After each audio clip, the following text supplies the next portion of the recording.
से पास कर रहा है। कहाँ से पास कर रहा है? सेंटर से पास कर रहा है। जैसे इसको डिस्प्लेस करेंगे कौन सी डायरेक्शन लेगा हम लोग? Anti clockwise. कौन सी डायरेक्शन लेगा? जो टॉर्क लगेगा हमारा तो क्लॉकवाइज लग जाएगा।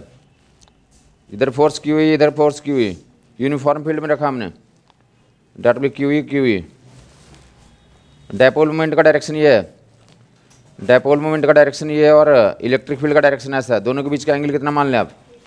तो थीटा मान लें। इलेक्ट्रिक फील्ड एंड उनके बीच का एंगल थीटा। डायपोल के बीच का डिस्टेंस कितना हमारा? तो D and D, twice D लिया। ये कितना डिस्टेंस लिया गया? Twice D. ये कितना है? फोर्स हमारा। तो ये सेंटर का वोट कितना टॉर्क डेवलप करेगा? तो मैग्नीट्यूड निकालने के लिए याद होगा लोगों को कैसे निकालते हैं? Force into perpendicular distance. ये फोर्स की वैल्यू कितनी होगी? Q E. और परपेंडिकुलर डिस्टेंस ये कितना है? डी है। परपेंडिकुलर डिस्टेंस कितना हो जाएगा? ये तो डी साइन थीटा। तो एक फोर्स कितना डेवलप करेगा? Q E into D sine theta. दोनों के लिए कितना कर लेंगे आप? तो torque will be, net torque will be, तो Q into E into D sine theta और डबल कर लेंगे आप। डिस्प्लेसमेंट दिया एंटी क्लॉकवाइज, टॉर्क की डायरेक्शन क्या हमारे पास? क्लॉकवाइज। इसी केस को क्या बोलते थे? स्टेबल इक्विलिब्रियम में। डायपोल किस में? हमारे स्टेबल इक्विलिब्रियम में। इसकी वैल्यू नोट कर लेंगे। ये क्या कहलाता हमारा? ये जो इतनी वैल्यू क्या कहेंगे आप? क्यू इंटू टू डी को डायपोल मोमेंट कहेंगे। तो टॉर्क की वैल्यू कितनी आ गई है? P into E into sine theta. ये वेक्टर फॉर्म में लिख लोगे। ये स्केलर फॉर्म में ऐसा है, वेक्टर फॉर्म में पी क्रॉस ई। टॉर्क का जो वैल्यू है तो वेक्टर फॉर्म में डायरेक्टली पी क्रॉस ई, स्केलर फॉर्म में P sine theta, vector form में डायरेक्टली पी क्रॉस ई।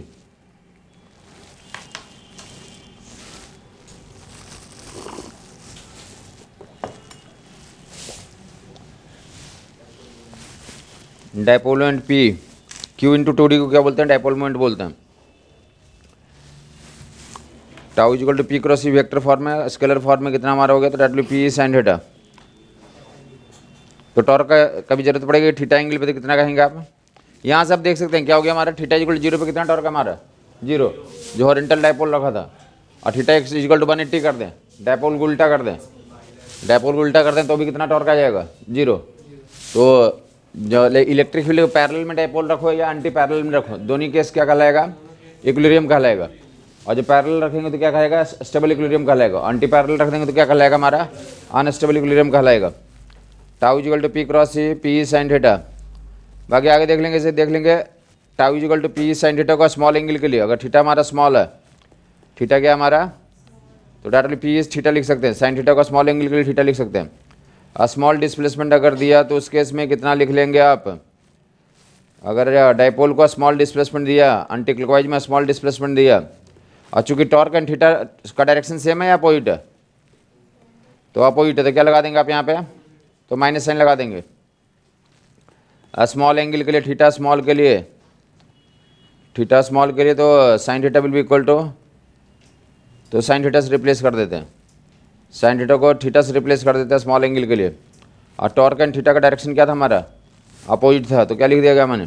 तो नेगेटिव साइन शो आउट कर दिया गया। तो ये किसकी पहचान होती है? ये आइडेंटिटी होती है एंगुलर एसएचएम की। Tau equal to minus C theta किसकी आइडेंटिफिकेशन होती है? Tau equal to minus C theta angular SHM बोलते हैं। इसे क्या बोलते हैं? Angular SHM. And time period लिखते हैं एंगुलर एसएचएम का, that time period 2 pi under root I बटे सी। ये ऑलरेडी आपको पता होगा कि tau equal to minus C theta किसका आइडेंटिफिकेशन होता है? एंगुलर एसएचएम का आइडेंटिफिकेशन होता है एंगुलर एसएचएम। अगर ऐसा कुछ लिख लें, F equal to minus k x, F equal to minus k x किसका आइडेंटिफिकेशन है? लीनियर एसएचएम का। टाइम पीरियड कितना लिखते हैं हम लोग यहाँ पे? तो 2 pi under root M by k. ये राइट वाला क्या है? तो लीनियर एसएचएम, और लेफ्ट वाला क्या हमारा? Angular SHM. यहाँ पे कौन सा मिल रहा है? डायपोल को स्मॉल डिस्प्लेसमेंट के लिए कौन सा शो करेगा? ये तो एंगुलर एसएचएम शो करता है। मोशन पूछेगा कि यूनिफॉर्म इलेक्ट्रिक फील्ड में डायपोल का कैसा मोशन होता है, तो क्या बताएंगे आप? एंगुलर एसएचएम करता है। क्या करता है वो? एंगुलर एसएचएम करता है। और टाइम पीरियड निकालना होता है, तो टाइम पीरियड यहाँ से कंपेयर करके निकाल लें। माइनस साइन बेटा देखा कि टॉर्क हमने डिस्प्लेसमेंट किधर दिया था? डायपोल को डिस्प्लेसमेंट एंटी क्लॉकवाइज दिया था, टॉर्क किधर लग गया था? तो डायरेक्शन को इंडिकेट करके टॉर्क एंड डिस्प्लेसमेंट क्या है? अपोजिट डायरेक्शन में। यहाँ डायपोल ऐसा था हमारा, डिस्प्लेस किधर किया एंटी क्लॉकवाइज में, टॉर्क किधर लग गया क्लॉकवाइज, तो उसी को रिप्रेजेंट कर रहा है minus sine. Torque and theta opposite direction में होते हैं, यही रिप्रेजेंट कर रहा है। टॉर्क एंड थीटा कैसे होते हैं हमारे, अपोजिट डायरेक्शन में होती है, यही रिप्रेजेंट कर रहा है। वो निगेटिव साइन यही रिप्रेजेंट कर रहा है। यहाँ भी निगेटिव लगा सकते हो, कोई दिक्कत नहीं, एक ही बात है। Tau equal to minus P sine theta, क्या रिप्रेजेंट कर रहा है, torque and theta opposite direction में। स्मॉल एंगल के लिए साइन थीटा को थीटा लिख लेंगे। किसी को कोई कन्फ्यूजन है बता देगा। स्मॉल एंगुलर डिस्प्लेसमेंट के लिए साइन थीटा को थीटा लिख दिया, ये किसकी प्रॉपर्टीज शो आउट कर दिया, एंगुलर एसएचएम की। टाइम पीरियड कितना होता है, 2 पाई इंटू आई बटे सी कौन सा चीज़ है, तो यहाँ पे जो सी कांस्टेंट होगा उसको लिखते हैं। इसका टाइम पीरियड कितना लिख दोगे अब डायपोल का, तो T equal 2 pi into I बटे पी, क्या लिख देंगे आप, T equal 2 pi into I बटे पी। इंपॉर्टेंट टाइम पीरियड है ये, डायपोल एंगुलर एसएचएम करता है, कहानी एक इंपॉर्टेंट है। बाकी टाइम पीरियड का फार्मूला डायरेक्ट टाइम पीरियड के फार्मूले पे सवाल होते हैं। T equal 2 pi into I बटे पी। एसएचएम एक तो पिकुलियर मोशन होता है, स्पेशल मोशन होता है, एग्जाम में सवाल आते हैं। वो कोई टॉपिक नहीं है, हर एक टॉपिक का तो कंटेंट होता है। T equal 2 pi into I बटे पी। आई क्या है हमारा, मोमेंट ऑफ इनर्शिया, किसके अबाउट, तो डायपोल के सेंटर एक्सिस के अबाउट, डायपोल के सेंट्रल एक्सिस के about moment of inertia. T equal 2 पाई आई बटे पी, टी इक्वल 2 पाई आई बटे पी। पी का मतलब कितना हमारा, पी का मतलब क्यू इंटू 2D से, पी का मतलब किससे हमारा, क्यू इंटू 2D से। क्लियर हो गया लोगों को, डायरेक्ट ये फार्मूला जहाँ जरूरत पड़ेगी आइडेंटिफाई कर लोगे। देख लेंगे डायपोल कैसा, तो एसएचएम करता है ये, डायपोल कैसा एसएचएम करता है, तो यहाँ पे सॉर्ट आउट कर लेंगे। ये देखेंगे पहले हमने कहाँ से डिस्प्लेस किया था इसे, डायपोल हमारा ऐसा हॉरिजॉन्टल था, देखा इधर, ये क्या था, डायपोल हमारा हॉरिजॉन्टल था, minus Q and plus Q. Dipole हमारा कैसा था, हॉरिजॉन्टल था। देख लो यहाँ पे यूनिफॉर्म इलेक्ट्रिक फील्ड में ऐसा रखोगे, नेट फोर्स कितना लग रहा है, 0, टॉर्क भी कितना लग रहा है। यहाँ स्लाइटली क्या कर दिया, डिस्प्लेस किया हल्का सा, तो किधर जाएगा ये, एंटी क्लॉकवाइज डिस्प्लेस किया, तो टॉर्क किधर लग जाएगा, तुम धक्का मारोगे इधर तो जाएगा किधर, उधर ही जाएगा फिर, लेकिन क्या हो जाएगा, वो वापस लौट जाएगा। पहले उधर जाएगा फिर वापस लौट जाएगा, और फिर नीचे जाएगा उतना ही, और फिर वापस लौट जाएगा। इसको क्या बोलते हैं, एक टाइम पीरियड कंप्लीट हो गया। क्या हो गया, ये इक्विलिब्रियम में है। यहाँ से जैसे डिस्प्लेस करोगे तो पहले कहाँ जाएगा, ऐसे जाएगा, एंटी क्लॉकवाइज में थीटा जाएगा, वापस आएगा मीन पोजीशन पे आएगा, फिर से कहाँ जाएगा, तो अपोजिट डायरेक्शन में जाएगा, क्लॉकवाइज में जाएगा उतना ही, और फिर से क्या जाएगा, तो वापस आ जाएगा। तो ये 4 प्रोसेस करते हैं, ऊपर नीचे फिर ऊपर, वापस आ जाएगा अपने ओरिजिनल पोजीशन पे। एक टाइम पीरियड क्या हो गया हमारा, कंप्लीट हो गया। क्या हो गया हमारा, तो ये कंप्लीट टाइम पीरियड टी है। ये ऊपर गया, नीचे आया, फिर नीचे गया, फिर यहाँ आ गया, तो उस कंप्लीट का टाइम पीरियड कितना हो गया, तो टी है हमारा, जो भी लिखा था 2 पाई इंटू आई बटे पी, वो कंप्लीट वैल्यू है। सिर्फ यहाँ से यहाँ का पूछा जाएगा तो क्या बताएंगे, यहाँ से ऊपर का T/4 हो जाएगा, सिर्फ यहाँ से ऊपर का T/4, और फिर वापस आएगा कितना, T/4, नीचे जाएगा कितना, T/4, और फिर से वापस आएगा कितना।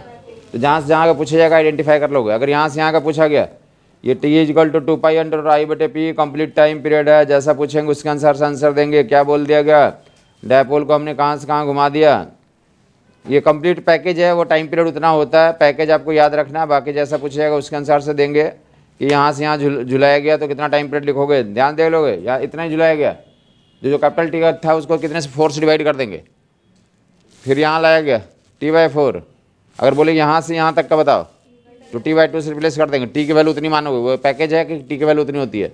जैसा रहेगा तो आइडेंटिफाई करो। मोमेंट ऑफ इनर्शिया किसका वोट लेंगे, डायपोल का, तो सेंट्रल एक्सिस का वोट लेंगे, इसका वोट रोटेशन हो रहा है फिलहाल जो इस केस में, इसका वोट रोटेशन हो रहा है, इसका वोट मोमेंट ऑफ इनर्शिया लेंगे। डिपेंड करता है अगर क्या दिया हुआ, ध्यान से देख लो मोमेंट ऑफ इनर्शिया के बारे में। ये मास m है और चार्ज कितना q है, डंडा क्या है, लाइट है, डंडा क्या है, लाइट है। तो क्या कर लेंगे, moment of inertia I equal two point masses 2 है, चार्जेज कैसे हमारे, तो md² प्लस md², कितना लिख लेंगे आप, तो डेट 2 md²। तो अगर ये चार्जेज का मास रहेगा और डंडा लाइट रहेगा तो ऐसे लिखोगे। अगर दूसरा केस, अगर किसका मास दे दिया, जो चार्जेज लाइट हैं और डंडे का मास है, किसका मास है हमारा, डंडे का मास m लेंथ है 2d का, डंडा किसका मास m लेंथ 2d का, तो उसके इसमें मोमेंट ऑफ इनर्शिया कितना फिलअप करोगे, तो डेट बोले m इंटू m/12, और d के लिए तो l के लिए रख दोगे, डेट बोले 4d²। मोमेंट ऑफ इनर्शिया तो चूज कर लेंगे वहाँ पे, अगर डंडे का मास रहेगा तो डंडे का लिखेंगे, अगर चार्जेज का मास रहेगा तो चार्जेज को कैसे मानते हुए, पॉइंट मास मानते हुए यूज करेंगे। मोमेंट ऑफ इनर्शिया में दिक्कत है या टाइम पीरियड में दिक्कत है? किस में दिक्कत है? टाइम पीरियड में तो लिखा दिया गया। टाइम पीरियड का फार्मूला में दिक्कत है या उसका डेरिवेशन में दिक्कत है? क्या T/4 बताया बेटा कि क्या होता है एसएम में? एसएम में हमारा ये था कि ये डायपोल क्या कर रहा है, एसएम मोशन करता है। एसएम मोशन करता है तो एसएम को मोशन का मतलब होता क्या है कि ये अभी जहाँ पे नेट फोर्स लग रहा है उसको इक्विलिब्रियम पोजीशन बोलते हैं, मीन पोजीशन बोलते हैं। तो अभी कितना नेट फोर्स जीरो है, टॉर्क जीरो है। तो अभी कौन सा पोजीशन है? ये इक्विलिब्रियम पोजीशन। यहाँ से जितना डिस्प्लेस करोगे एंटी क्लॉकवाइज में, फिर से वो क्या करेगा, वापस लौटेगा। ये क्या करेगा, वापस लौटा, अब फिर से कहाँ गया, नीचे गया, अब फिर से यहाँ आ गया। अब क्या बोलेंगे इसे, एक टाइम पीरियड कंप्लीट हो गया। तो ये ड्रामा कितना हुआ, ये पूरे सिस्टम का 1/4 है, और ये कितना हमारा 1/4 है, ये 1/4 है, ये कितना हमारा। समझ आया? कुछ नहीं आया? चपाती खाते हो तुम, कितने टुकड़े में तोड़ते हो पहले? अरे 4 टुकड़े में तोड़ देते हैं, कितने टुकड़े में तोड़ देते हैं?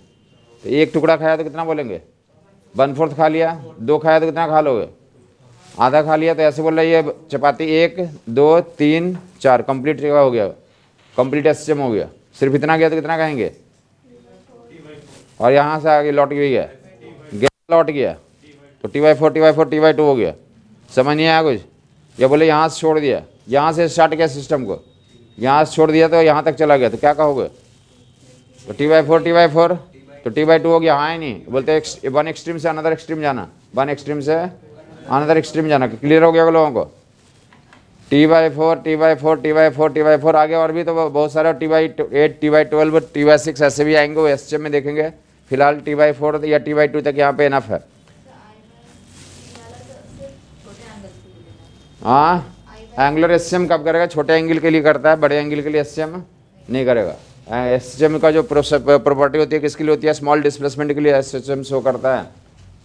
स्मॉल एंगुलर डिस्प्लेसमेंट पे एसएम की प्रॉपर्टी होती है। सेंटर का वोट घुमा दिया था, 2 केस दिखा दिया कि या तो क्या किसका वोट है, तो चार्जेस का मास दिया रहेगा तो मोमेंट ऑफ इनर्शिया तो पॉइंट मास से मानते हुए निकाल रहोगे, या किसका मोमेंट ऑफ इनर्शिया दिया रहेगा, डंडा का दिया रहेगा। तो डंडा के लिए कितना लिख लेंगे आप, I=ml²/12, I=ml²/12। किसी को कोई कन्फ्यूजन है बता देगा। बाकी ऐसा भी होता है जो कुछ समझना चाहता तो ऐसे भी कुछ जगह पे क्वेश्चंस मिल जाएंगे, कुछ जगह पे क्वेश्चंस ऐसे भी मिल जाएंगे। किसका वोट मोशन करवा रहे हैं हम लोग, इलेक्ट्रिक फील्ड में रखा गया, बट ये पॉइंट हिंज कर दिया गया, ये इसको क्या कर दिया गया, हिंज कर दिया गया। क्या कर दिया गया? तो क्या होगा हमारे पास इलेक्ट्रिक फील्ड, अगर यहाँ पे तो अभी नेट फोर्स कितना हमारा, नेट फोर्स 0 है, नेट टॉर्क भी कितना हमारा। यहाँ से डिस्प्लेस करोगे, हिंज पॉइंट का वो डिस्प्लेस कर दोगे, हिंज पॉइंट का वो डिस्प्लेस कर दोगे। ये हिंज पॉइंट है, सिर्फ एक ही डिस्प्लेस होगा। ऐसे ये हिंज पॉइंट है, ये क्या हो गया हमारा, ऐसा डिस्प्लेस हो जाएगा, एक ही पॉइंट हमारा डिस्प्लेस होगा। ये जो है तो क्या है, वहाँ पे हिंज कर दिया, इसको क्या कर दिया हमने, स्लाइटली बेंट कर दिया। तो एंटी क्लॉकवाइज डिस्प्लेसमेंट दोगे तो टॉर्क कैसे लग जाएगा हमारा, फिर से क्लॉकवाइज लग जाएगा। एंटी क्लॉकवाइज देंगे, ऐसा डिस्प्लेस हो गया ये पॉइंट हिंज गया हुआ, तो इस पर कितना हो जाएगा हमारे पास टॉर्क की वैल्यू, तो डायरेक्टली Q/E, फोर्स कितना हमारे पास, Q/E, ये D है, डिस्प्लेसमेंट कितना दे दिया, थीटा, डिस्प्लेसमेंट कितना दे दिया गया, परपेंडिकुलर डिस्टेंस कितना हो जाएगा ये, या डिस्टेंस 2D ले लें तो कितना हो गया perpendicular distance, again 2D sine theta. कितना गया हमारा perpendicular distance, 2D sine theta. तो टॉर्क की वैल्यू कितनी आ गई हमारी, that will be Q/E 2D sine theta. Q/2D को कितना ले लोगे आप, तो that will P sine theta. Tau will be कितना, P×E।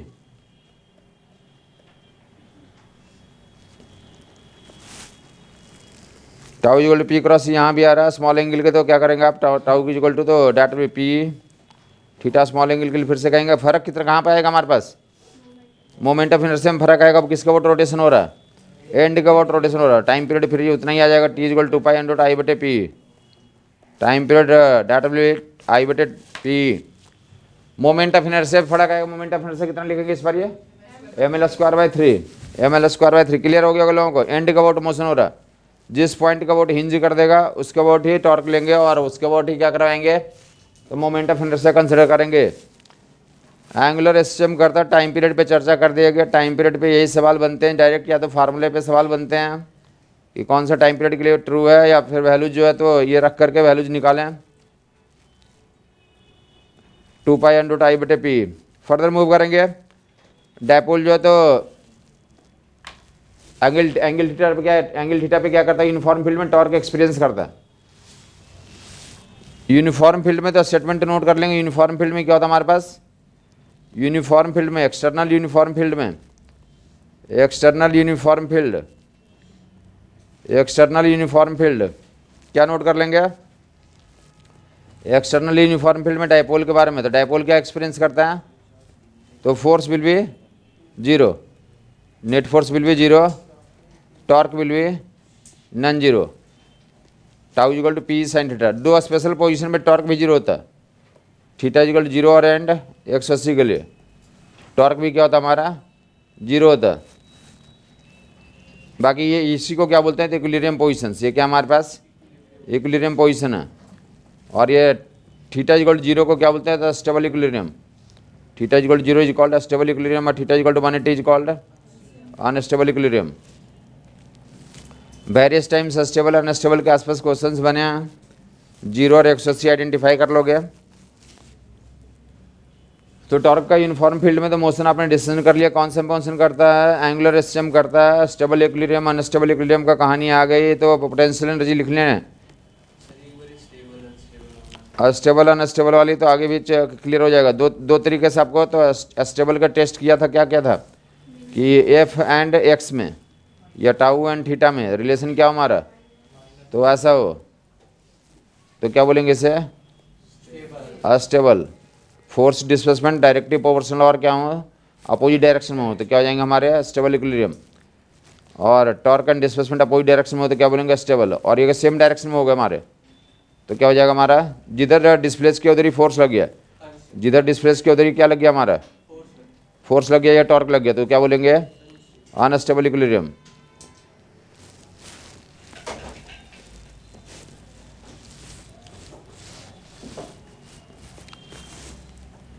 स्टेबल अनस्टेबल,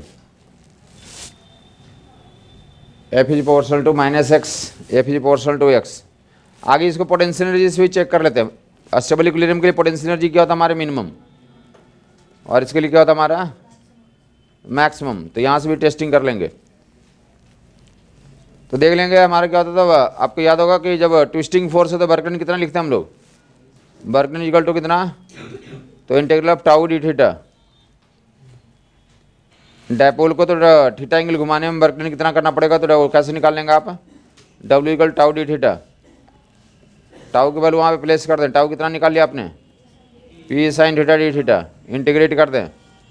जो भी डायपोल को घुमाने में काम करना पड़ेगा वो क्या बन जाएगा हमारा, तो डायपोल की पोटेंशियल एनर्जी बन जाएगी। जो वर्क डन करना पड़ेगा वही क्या बन जाएगा हमारा, इंटीग्रेट कर लो कितना आ जाता है ये, तो पी कॉस थीटा माइनस में आ जाएगा। यही वर्क डन क्या हो जाएगा हमारा, या तो इसे वर्क डन बोलिए या क्या बोलिए इसे पोटेंशियल एनर्जी थीटा पोजीशन पे। जो वर्क डन किया जाता है वही डायपोल की पोटेंशियल एनर्जी बन जाएगी, U equal to minus P cos theta, या क्या लिख लेंगे इसे minus P dot E.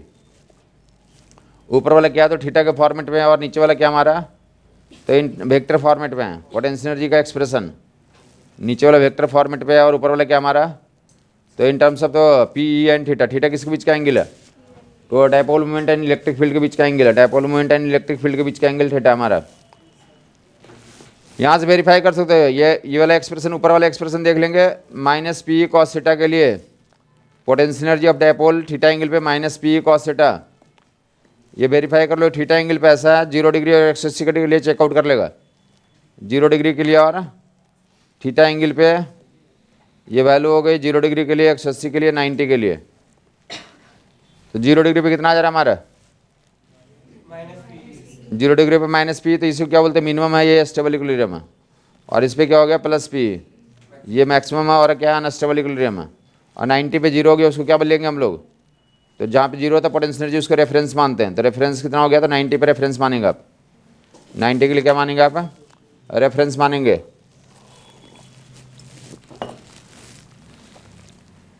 Zero degree stable equilibrium है, अनस्टेबल इक्विलिब्रियम। डायपोल का तो थीटा एंगल लाइक एक एक पोजीशन से दूसरे पोजीशन पे ले जाने के लिए तो वर्क डन करना पड़ेगा। तो वर्क डन जो है तो यहाँ से आइडेंटिफाई कर सकते हो या पोटेंशियल एनर्जी का एक्सप्रेशन याद रख के काम कर सकते हैं। आगे से हम लोग क्या करेंगे, तो वर्क डन निकाला था उसको क्या बना दिया, जो वर्क डन करना पड़ता है वही पोटेंशियल एनर्जी डायपोल की बन जाती है। तो आगे से मैं पोटेंशियल एनर्जी का एक्सप्रेशन याद रखूंगा कि जो electric field and dipole movement के बीच का एंगल कितना थीटा है, तो कितनी होती है पोटेंशियल एनर्जी, तो माइनस पी कॉस थीटा। और वर्क डन के लिए ये यूज करेंगे, work done by external agent याद होगा लोगों को, final potential energy minus initial potential energy. तो ये प्रोसेस चलता है, पोटेंशियल एनर्जी का एक्सप्रेशन निकाल रहे हैं। और अगर हमें क्या करना हो तो वर्क डन निकालना होगा एक्सटर्नल एजेंट का, तो final potential energy minus initial potential energy तो यूज कर लेंगे, तो वर्क डन निकल के आ जाएगा। टॉर्क एंड थीटा ग्राफ खींचेंगे तो कैसा ग्राफ खींचेगा, टॉर्क एंड थीटा के लिए साइन थीटा का ग्राफ होगा। टॉर्क वर्सेस थीटा ग्राफ खींचना होगा तो साइन थीटा ग्राफ खींच लोगे, और potential energy versus theta graph खींचना होगा तो माइनस कॉस थीटा ग्राफ खींच लोगे। पोटेंशियल एनर्जी वर्सेस थीटा के जैसे भी पूछे रहते हैं कि दो ग्राफ बना दिया, कौन पोटेंशियल एनर्जी का है कौन टॉर्क का है, कौन पोटेंशियल एनर्जी का कौन क्या हमारा है टॉर्क का है, तो आइडेंटिफाई कर लोगे। पोटेंशियल एनर्जी जो है तो कौन सा कॉस थीटा का फंक्शन आता है निगेटिव में, और टॉर्क जो है साइन थीटा का फंक्शन आता है पॉजिटिव में। Work done by external agent final potential energy minus initial potential energy. तो देख लेगा कहाँ से कहाँ तक घुमाना हमें, इनिशियल एंगल थीटा 1 से थीटा 2 ले जाना, कहाँ से कहाँ ले जाना, इनिशियली थीटा 1 पे था डायपोल और कहाँ तक घुमा दिया, तो फाइनल कौन सा हो गया, थीटा 2 हो गया। तो थीटा 2 के फाइनल एनर्जी कौन सी लिख लेंगे, final energy minus P cos theta 2, और इनिशियल एनर्जी कौन सी माइनस पी कॉस थीटा 1 घटा लेंगे, फाइनल माइनस इनिशियल घटाएंगे तो साइन चेंज हो जाएगा, घटाएंगे तो साइन चेंज हो जाएगा। तो work done by external agent के लिए नोट कर लेंगे P cos theta 1 minus cos theta 2। Dipole को कहाँ से कहाँ घुमाना है आपको, इनिशियली कितना एंगल बना रहा है थीटा 1, फाइनल कितना एंगल बना रहा है थीटा 2, तो कितना काम करना पड़ता है, तो P cos theta 1 minus cos theta 2 काम करना पड़ता है। कितना काम करना पड़ता है हमें, P cos theta 1 minus cos theta 2। General knowledge का काम होता है, फार्मूला आ गया आपके सामने, कितने नोन है हमारे पास, P E work done theta 1 theta 2 5 लोग हैं, कोई 4 दिया रहेगा, 5वां निकाल लोगे। थीटा 1 से थीटा 2 घुमाया गया, कहाँ से कहाँ घुमाया गया, थीटा 1 से थीटा 2 घुमाने के लिए इतना काम करना पड़ता है। थीटा 1 से थीटा 2 घुमाया तो थीटा 1 माइनस थीटा 2 आता है, समझ नहीं आई बात, तो वैल्यू जो फिलअप कर लेंगे। 0 से 180 घुमा दिया, 0 से थीटा घुमा दिया, वैल्यू फिलअप कर लेगा। 0 से थीटा घुमा दिया तो कितना वर्क डन आ जाएगा, 0 से 180 घुमा दिया तो कितना वर्क डन आ जाएगा, एंड 60 से 120 घुमा दिया तो कितना वर्क डन आ जाएगा। कुछ भी वैल्यू दिया तो यहाँ से यहाँ घुमा दिया गया, थीटा 1 थीटा 2 दिए रहेंगे, वहाँ फिलअप करके निकाल लो। कितना आ रहा है पहले वाले में, 0 से थीटा के लिए 0 से थीटा के लिए 0 से थीटा के लिए तो P 1 minus cos theta, P 1 minus cos theta, P 1 minus cos theta, 1 minus cos theta क्या फार्मूला होता है, 2 साइन स्क्वायर थीटा बाई 2, तो फिलअप कर लोगे तुम, P 2 P sine square theta by 2। 0 से 180 के लिए 2 पी आ जाएगा, और 60 से 120 के लिए तो फिलअप कर लेगा वर्क डन की वैल्यू। थीटा 1 से थीटा 2 के लिए याद हो गया साहब, cos theta 1 minus cos theta 2 into P. 0 से थीटा के लिए तो कॉस 0 विल बी 1, और कॉस थीटा आ जाएगा 1 minus cos theta into P. 1 minus cos theta को 2 साइन स्क्वायर थीटा बाई 2 लिखते हैं, या फिर कुछ वैल्यू दे 0 से 180, तो 0 से 180 के लिए तो क्या करेंगे, 0 से 180 में तो यहाँ पे 180 रख दें, ये 2 हो जाएगा तो 2 पी हो गया, या 60 से 120 कितना, 60 से तो यहाँ 60 रखोगे तो 1/2 और ये -1/2 तो +1 हो जाएगा। तो ऐसे कोई दो एंगल देकर के वर्क डन निकालने के लिए जरूरत पड़ जाएगी, तो ऐसा आइडेंटिफाई कर लेंगे आप। वर्क डन की value change in potential energy से निकालते हैं। वर्क डन का एक फार्मूला तो ये होता है, दूसरा फार्मूला देख लेंगे आप। वर्क डन कौन सा केस में, जब हमारा तो डायपोल मूवमेंट वेक्टर फॉर्म में दिया रहेगा, और इलेक्ट्रिक फील्ड भी किस में दिया रहेगा, वेक्टर फॉर्म में। किस में दिया रहेगा, आई जे के में दिया रहेगा। किस में दिया रहेगा, पी एंड डी किस में दिया रहेगा, आई जे के में। तो वहाँ पे वर्क डन कैसे लिखते हैं हम लोग, पोटेंशियल एनर्जी क्या लिखते हैं हम लोग, तो माइनस पी डॉट ए। बोलेगा डायपोल को यूनिफॉर्म इलेक्ट्रिक फील्ड में घुमा रहे हैं, इलेक्ट्रिक फील्ड तो हमारा वही है, बट डायपोल में घुमाएंगे तो डायपोल मोमेंट क्या हो जाएगा हमारा, तो चेंज हो जाएगा। तो इनिशियली डायपोल मोमेंट कितना था, P1 था, फाइनली कितना हो गया, P2 हो गया। डायपोल मोमेंट पहले P1 था, बाद में कितना हो गया। ये हर एक किताबों में सवाल दिया हुआ, नया रिसर्च है ये, देख लेंगे कि P1 P2 दिया जाता है तो कैसे वर्क डन कैलकुलेट करते हैं। तो P1 दिया हुआ तो क्या करेंगे, पहले इनिशियल पोटेंशियल एनर्जी कितना लिखेंगे आप, initial potential energy minus P1 dot A, और final potential energy minus P2 dot A. क्या कर लेंगे ये वर्क डन के लिए, final minus initial, work done by external agent, final minus initial, घटाएंगे तो कितना आ जाएगा, फाइनल माइनस इनिशियल करो, P1 minus P2 dot E जाएगा। Work done by external agent कहाँ पे इस्तेमाल करेंगे, नया रिसर्च है हर एक बुक के लास्ट में जो है, तो लास्ट वाले सेक्शन के क्वेश्चंस में ये मिल रहे हैं आजकल की। क्या दिया था, P1 P2 IJ के में दिया रहता है, पहली बार डायपोल मोमेंट इतना है, बाद में इतना है, इलेक्ट्रिक फील्ड इसमें घुमाया जा रहा है, तो वर्क डन निकालें। तो P1 minus P2 dot E कर देंगे, क्या निकल जाएगा हमारा, वर्क डन निकल जाएगा। P1 minus P2 dot E कर देंगे, that will give you work done. Dipole को घुमा रहे हैं, क्या दिया रहेगा, डायपोल मोमेंट IJ के में दिया रहेगा। डायपोल मोमेंट किस में दिया रहेगा हमारा, IJ के में। तो आगे देख लेंगे वर्क डन थीटा एंगल पे कितना निकाल लिया लोगों ने, वर्क डन थीटा एंगल पे कितना निकाल लिया, 2P sine square theta by 2। और टॉर्क थीटा एंगल पे कितना निकाल लिया, भाई P साइन थीटा का फार्मूला तुम जानते हो, half angle formula, sign theta का 2 times sine theta by 2 cos theta by 2 हो जाता है, 2 times sine theta by 2 cos theta by 2। तो सवाल होता है फिर से यहाँ पे क्या करें आप, ये बोला था कि डायपोल को जीरो से कहाँ घुमा दिया गया, जीरो से थीटा एंगल घुमा दिया, तो वर्क डन एंड टॉर्क का रेशियो निकालें, वर्क डन एंड टॉर्क का रेशियो निकालें, वर्क डन एंड टॉर्क का रेशियो निकालें। डायपोल को कहाँ से कहाँ घुमा दिया गया, जीरो से थीटा, डायपोल 0 to थीटा घुमा दिया गया, वर्क डन एंड टॉर्क का रेशियो निकालना है। दोनों का रेशियो लेना, लिखा हुआ बॉक्स में W by tau, but W कितना लिखा हुआ, 2P sine square theta by 2, और टॉर्क की value 2P sine theta by 2 cos theta by 2। Cancel कर लेंगे, कैंसिल करने कितना आ गया हमारा, work done by torque will भी tan थीटा बाई 2 आ जाएगा।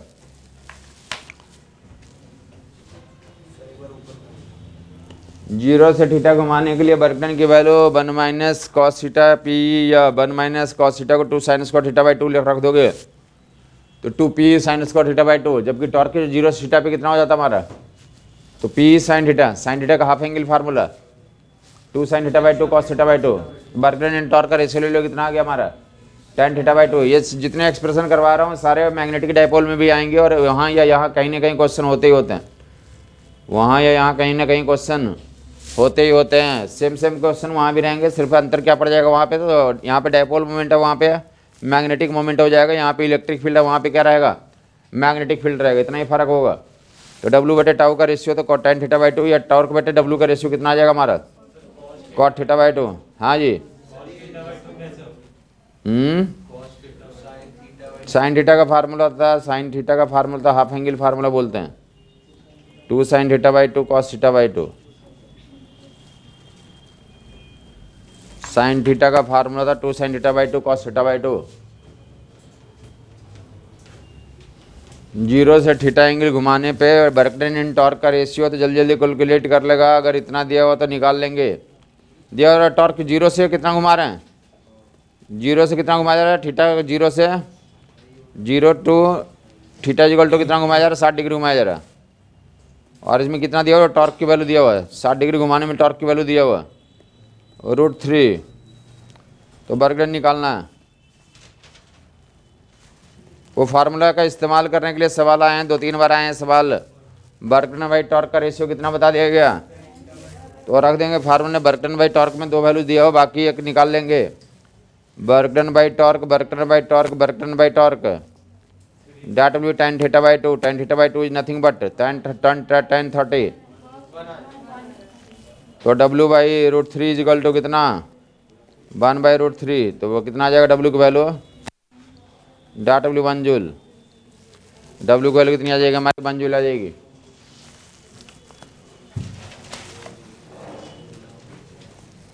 तो ये क्या देख लिया आपने, देख लिया कि डायपोल का क्या होता है, तो डायपोल एक्सटर्नल यूनिफॉर्म फील्ड में क्या एक्सपीरियंस करता है हमारा, टॉर्क एक्सपीरियंस करता है, एंगुलर एसएम करता है, उसके बाद नेट फोर्स कितना होता है यूनिफॉर्म फील्ड में, 0 होता है। उसके अलावा क्या देख लिया कि डायपोल की अपनी पोटेंशियल एनर्जी होती है, कितनी होती है, -P डॉट ई होती है। डायपोल को घुमाएंगे तो क्या करना पड़ता है, वर्क डन करना पड़ता है, कितना करना पड़ता है, P cos theta 1 minus cos theta 2, P cos theta 1 minus cos theta 2, theta 1 theta 2 देकर के आइडेंटिफाई कर लिया। तो डायपोल का मोशन तो नॉन यूनिफॉर्म फील्ड में लिख लिया, dipole in non uniform external field, dipole in non uniform field,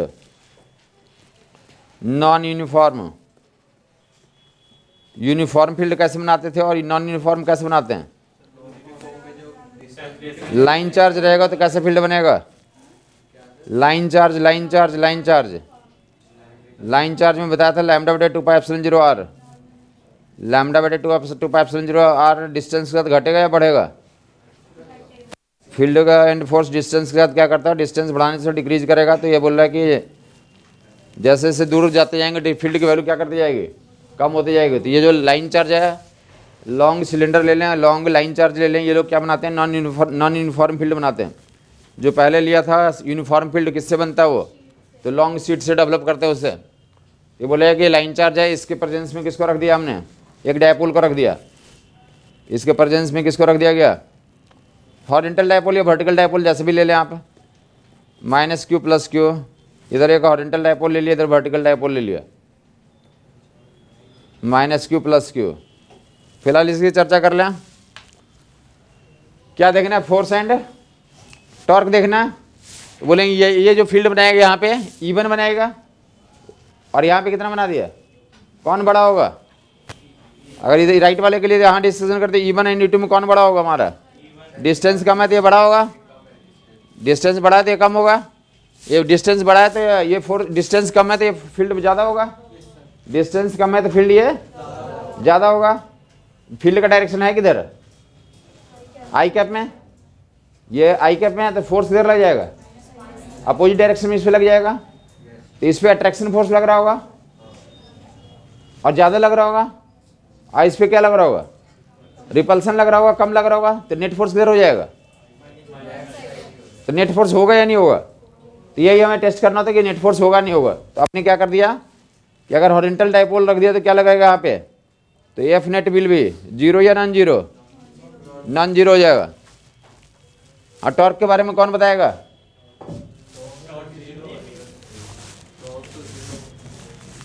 torque बोलेंगे जीरो होगा क्योंकि दोनों फोर्स कहाँ से पास कर रहा है? सेंटर से पास कर रहा है। तो यहाँ पे net force zero, but torque क्या हमारा? तो torque will be non zero. Non zero या जीरो? Torque will be zero.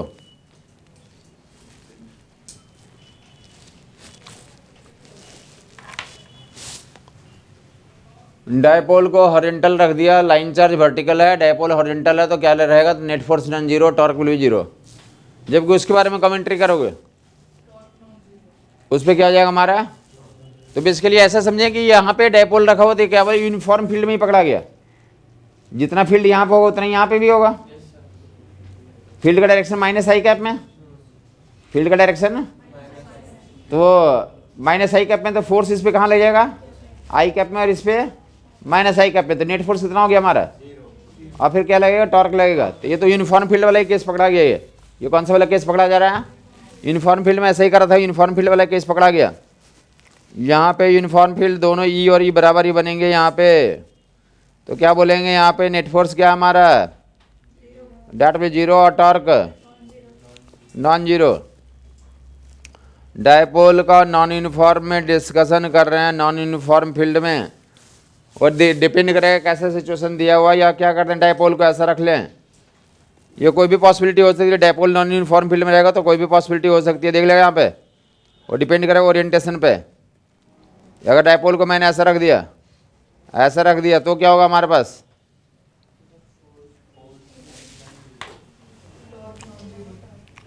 दोनों नॉन जीरो होगा। अगर ऐसा रख देंगे तो यहाँ पे स्ट्रॉन्ग फील्ड होगा, स्ट्रॉन्ग अट्रैक्शन, तो ओवरऑल अट्रैक्शन ही हो जाएगा। तो ओवरऑल अट्रैक्शन भी होगा, और क्या होगा? तो टॉर्क जो है तो ये भी, तो क्या होगा? तो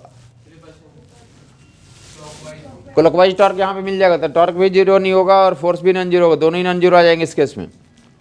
तो बोले नॉन यूनिफॉर्म फील्ड में रहेगा तो डिपेंड करेगा कंडीशन पे कि कैसा ओरिएंटेशन है।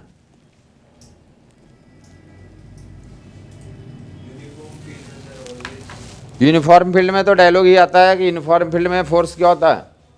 ये डायलॉग वहाँ भी चलेगा। यूनिफॉर्म मैग्नेटिक फील्ड में मैग्नेटिक डायपोल को रख देंगे तो भी कितना फोर्स? नेट फोर्स जीरो होता है, टॉर्क नॉन जीरो होता है। टॉर्क दो पोजीशन पे क्या होता है? जीरो होता है। जीरो और 180 पे उसी को क्या बोलते हैं? स्टेबल और अनस्टेबल इक्विलिब्रियम। पूरा कट पेस्ट वहाँ पे होगा। यहाँ पे समझा दे रहा हूँ, वहाँ पे कोई समझाया नहीं जाएगा। वहाँ पे सिर्फ एक बार रिपीट कर दूंगा कि ये बता दिया था। वहाँ पे दूसरा उनका कंटेंट होता है वो पढ़ते हैं। ये क्या हो गया हमारे पास? मैग्नेटिक और डायपोल को कहाँ रख दिया गया? नॉन यूनिफॉर्म फील्ड में। कहाँ रख दिया गया? नॉन यूनिफॉर्म फील्ड में। तो आगे लिख लें, दो डायपोल्स की चर्चा कर लें। एक सिंगल डायपोल, एक सिंगल डायपोल, टू डायपोल्स।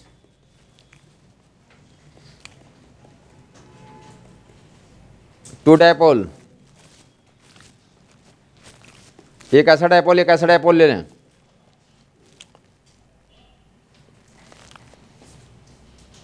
एक ऐसा डायपोल, एक का डायपोल में कितना है P1 और दूसरे का कितना हमारा। इन दोनों में क्या पूछा जाता है, इन दोनों के बीच में कितना फोर्स लगेगा, ऐसा पूछा जाता है। दो डायपोल रख दिया, पहला डायपोल दूसरा डायपोल। अब एक चार्ज के लिए पढ़ा था, दो चार्ज के लिए क्या करते थे, तो दो चार्ज में क्या होता था, याद है वो लोगों को बता रखा था कि क्या, तो सिंगल चार्ज क्या करता है, फील्ड क्रिएट करता है, और दो चार्ज रहेंगे तो क्या होगा, तो फोर्स एक्सपीरियंस करेगा। फील्ड क्या है, सिंगल स्टेप प्रोसेस है, फोर्स क्या हमारा, तो डबल स्टेप प्रोसेस है।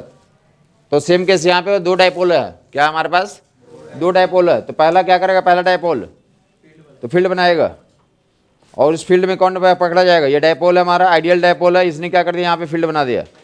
और उस फील्ड में क्या पकड़ा गया, ये तो दूसरा डायपोल पकड़ा गया। तो वो डायपोल पकड़ाएगा तो उसकी क्या होगी, अपनी पोटेंशियल एनर्जी होगी, क्या होगी, ये कितना फील्ड क्रिएट किया, पी ने कितना, P1 ने कितना फील्ड क्रिएट किया वहाँ पे, एक्सियल पोजीशन है, एक्सियल पोजीशन पे कितना बताया लोगों को, 2P1 के भाई, ये फील्ड बना दिया। दोनों के बीच में क्या है हमारा एंगल, एंगल कितना हमारा, फील्ड एंड P2 के बीच में, E एंड P2 के बीच में 0 डिग्री। तो पोटेंशियल एनर्जी कितनी हो जाएगी हमारी, minus P2 dot E, P2 dot E, P2 into E into cos 0, P2 into E into P2 into E into cos 0। दो डायपोल को ऐसा ओरिएंट कर दिया गया, दोनों डायपोल क्या हैं, एक दूसरे के पैरेलल हैं। दोनों डायपोल क्या हैं, उनका डायपोल एक्सिस एक दूसरे के पैरेलल है, दोनों डायपोल एक्सिस एक दूसरे का पैरेलल है। तो माइनस P2 इंटू ई, पोटेंशियल एनर्जी दोनों डायपोल की कितनी होगी हमारी, ई की वैल्यू उठा के रख दो ऊपर से, 2P1 के बाई आर क्यू। दोनों डायपोल की अपनी पोटेंशियल एनर्जी बन गई। हम लोग क्या करें, दो डायपोल में फोर्स निकालना, क्या निकालना हमें, तो डायपोल में फोर्स के लिए क्या फार्मूला लिखाया गया था, F equal to minus d U by d r. Differentiate कर लें आप, F equal to minus d U by d r, F equal to minus d U by d r, d U by d r में क्या कर लेंगे, क्या बाहर कर लेंगे आप, तो 2 टाइम्स P1 P2 के बाहर हो गया। और क्या बन गया हमारे पास, तो that d by d r का आर का पावर -3, आर का पावर -3। आगे माइनस लाओगे, माइनस कुछ और आ रहा है या खत्म हो गया, एक तो माइनस बाहर में था, minus d U by d r में, एक पोटेंशियल एनर्जी में आ रहा है, एक पोटेंशियल एनर्जी में आ रहा है, ऐसा आ रहा है, ये समझ नहीं आ रही बात। एक तो कहाँ पे F equal to minus d U by d r में है, एक किस में रखा हुआ, पोटेंशियल एनर्जी के एक्सप्रेशन में माइनस है। तो इतना रख लोगे, माइनस माइनस फिलहाल प्लस हो रहा, डिफ्रेंसिएशन से फिर से एक माइनस आ जाएगा, डिफ्रेंसिएशन से एक फिर से माइनस आ जाएगा, पावर 3 आगे आ गया, तो -3 और 3 2 कितना हो गया, 6 हो गया। और नीचे कितना हो जाएगा, जो माइनस साइन आगे वाला है जो क्या दिखा रहा है, अट्रैक्शन फोर्स दिखा रहा है। दोनों डायपोल में क्या होगा, अट्रैक्शन फोर्स लगेगा, और नेट फोर्स अट्रैक्टिव नेचर में होगा, और F इज पोर्शनल टू, तो 1/r का power 4, F is proportional to 1/r का पावर 4। ये जनरल नॉलेज याद रख लेंगे, क्या होता है हमारे पास, तो सिंगल मोनोपोल के लिए तो इलेक्ट्रिक फील्ड कितना था हमारा, मोनोपोल के लिए 1/r स्क्वायर फील्ड, और डायपोल के लिए क्वाड्रापोल बोलते हैं, दो डायपोल को क्या बोलते हैं, क्वाड्रापोल। 4 लोग हो गए ना, दो डायपोल को क्या बोलेंगे, कितने चार्ज हो गए, 4 हो गए, 2 2 4 हो गए, दो डायपोल में तो 4 चार्ज, तो 4 चार्ज को क्या बोलेंगे, क्वाड्रापोल। तो क्वाड्रापोल में तो इलेक्ट्रिक फील्ड या फोर्स किसके प्रोपोर्शनल होता है, 1/r का पावर 4। डायरेक्ट पूछ रहते हैं कि क्वाड्रापोल में कौन सा वेरिएशन ट्रू है फोर्स के लिए, ये यहाँ पे भी जरूरत होगी, और कहाँ पे जरूरत पड़ेगी हमें, मैग्नेटिक डायपोल में भी जरूरत पड़ेगी। फील्ड या फोर्स के लिए दोनों के लिए यूज होगा, 1/r square 1/r Q 1/r का पावर 4।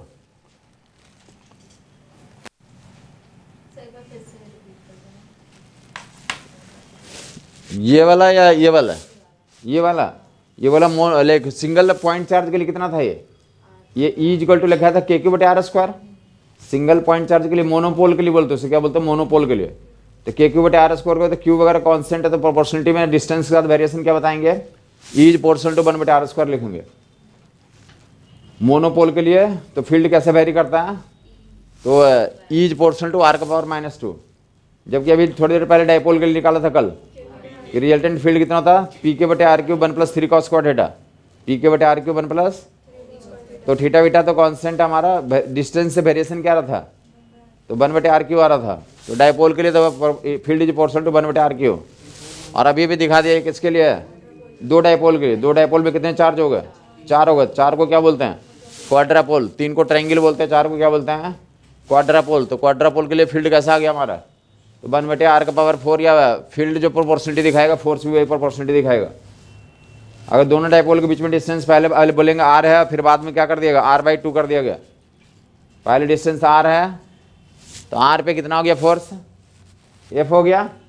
अब डिस्टेंस r/2 कर दिया, आधा कर दिया, पास ले आया दोनों को, तो कितना टाइम्स बढ़ जाएगा, 16 टाइम्स बढ़ जाएगा। कितना टाइम्स बढ़ जाएगा, सवाल दिए रहते हैं ये कि दोनों डायपोल के बीच का डिस्टेंस आधा कर दिया तो फोर्स की वैल्यू कितना टाइम्स मैग्नीफाइड हो जाएगी, तो 16 टाइम्स मैग्नीफाइड हो जाएगी। डायपोल के बारे में ऐसी बात बोली जा रही थी, 2 डायपोल्स हैं हमारे पास, और क्या कर दिया गया, उनको तो ऐसा अरेंजमेंट कर दिया गया, उनकी पोटेंशियल एनर्जी पहले निकालें, फिर क्या करें, उन आपस में तो क्या निकालना होता है, तो फोर्स निकालना होता है, आप ऐसे कर लेंगे। किसी को कोई दिक्कत है तो बता देगा। डायपोल में तो इंटरेक्शन के बारे में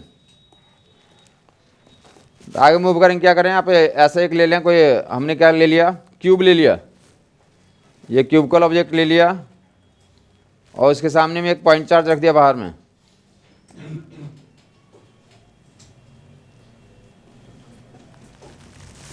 एक पॉइंट चार्ज रख दिया, पॉजिटिव पॉइंट चार्ज रख दिया गया। क्या रख दिया गया, पॉजिटिव पॉइंट चार्ज रख दिया गया। और एक यहाँ अंदर में इनसाइड में क्यूब के अंदर भी एक चार्ज Q' रख दिया गया। ये क्या है, तो क्यूब हमारा कंडक्टर है। क्या ये कंडक्टर है या मेटल का बना हुआ,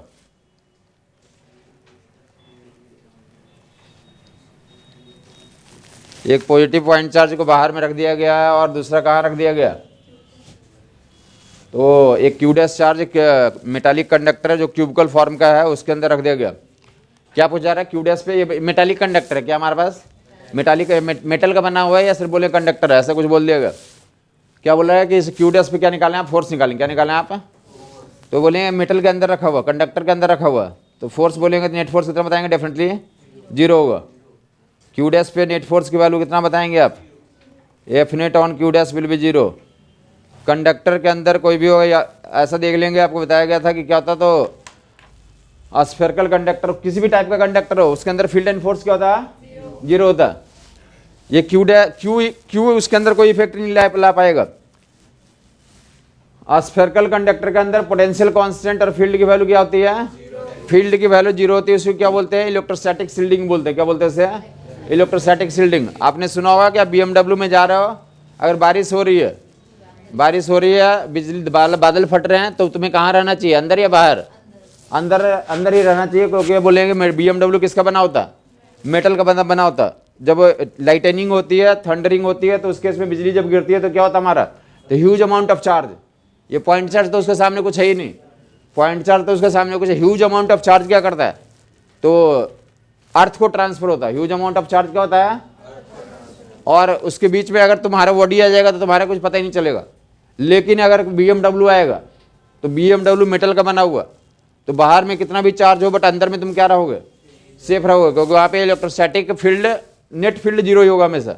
नेट फील्ड क्या होगा, तो मैं बोलना चाहता हूँ एक चार्ज Q' यहाँ पे रखा हुआ, और एक चार्ज कहाँ पे रख दिया आपने, बाहर रख दिया, तो क्या बताएंगे, net force on Q' will be, net force 0 होगा। बट क्या पूछे, दूसरा एक सवाल पूछा था, नेट फोर्स 0 बताएंगे। उसके अलावा पूछा जाता है कि जो ये Q है, ये चार्ज Q है, तो ये क्या करेगा, इस पर इंडक्शन करेगा, इस पर क्या करेगा, इंडक्शन करेगा। तो इंड्यूस चार्जेस के कारण कितना फोर्स लगेगा और किस डायरेक्शन में लगेगा, इंड्यूस चार्जेस के कारण कितना फोर्स और किस डायरेक्शन में लगेगा, ध्यान देखोगे। नेट कितना होता है, 0 होता है। ये प्लस Q है, तो फेसिंग सरफेस कितना डेवलप करेगा, माइनस Q, और दूर वाले पे क्या करेगा, प्लस Q। फेसिंग पे कितना करेगा, माइनस Q, और दूर वाले पे कितना करेगा। तो इंडक्शन जब होगा तो यहाँ पे माइनस और यहाँ पे प्लस दिखाओगे। यहाँ पे माइनस और यहाँ पे क्या दिखा देंगे, प्लस दिखा देंगे। तो मैं बोलना चाहता हूँ ध्यान से देखोगे, ये माइनस वाले क्यू डैश को कहाँ खींचेंगे, आई कैप में, और ये प्लस वाले किधर रिपेल करेंगे, आई कैप में। तो जो इंडक्शन वाले चार्ज के कारण जो फोर्स का डायरेक्शन किधर होगा, राइट में होगा। इंड्यूस चार्ज के कारण फोर्स पूछा जाएगा तो किधर दिखाएंगे, force on Q dash, force on Q dash due to induce charges, force on Q dash, force on Q dash due to, force on Q dash due to induce charges.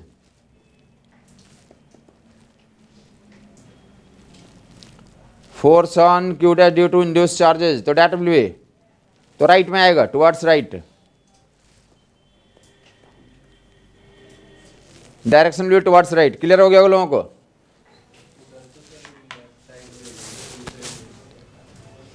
ये repel करेगा ना, ये plus वाला इसको repel करेगा और minus वाला attract करेगा, तो दोनों किधर आएगा, राइट की तरफ आएगा। तो ये इंड्यूस चार्ज के कारण कहाँ होगा, राइट होगा, और जो बाहर में रखा होगा उसके कारण कहाँ होगा, लेफ्ट में होगा। और नेट कितना हो जाएगा हमारा, समझ आ गया होगा लोगों को। हाँ जी, अंदर में किसी भी कंडीशन में बाहर में रखो या ना रखो, अंदर में कंडक्टर के अंदर परमानेंट क्या होता हमारा, जीरो होता। तुम बाहर में रखो चार्ज या ना रखो कोई फर्क नहीं पड़ेगा, अंदर में कोई चार्ज को रख दोगे तो उस पर रिजल्टेंट फील्ड फोर्स कितना होगा, वहाँ पे जीरो होगा। अब बाहर वाले चार्ज के आने के कारण क्या फर्क पड़ेगा, तो बाहर वाले जो चार्ज है उसके आने से ये फर्क पड़ेगा कि क्या करेगा, इंडक्शन करेगा और ये एक फील्ड एक फोर्स लगाएगा, एक इंड्यूस चार्जेस फोर्स लगाएगा और एक क्या लगाएगा, ये जो प्रेजेंट है वो लगाएगा। इन दोनों का रिजल्टेंट जीरो होगा। अगर पहले ये नहीं था, ये नहीं रहेगा तो क्या होगा, सिर्फ क्यूब है हमारे पास। ये क्यूब के लिए मैं लिखा हूँ, बाकी किसके लिए लिख सकते हो तुम, स्फेरिकल कंडक्टर के लिए सेम तो एक्सप्लेनेशन आएगा।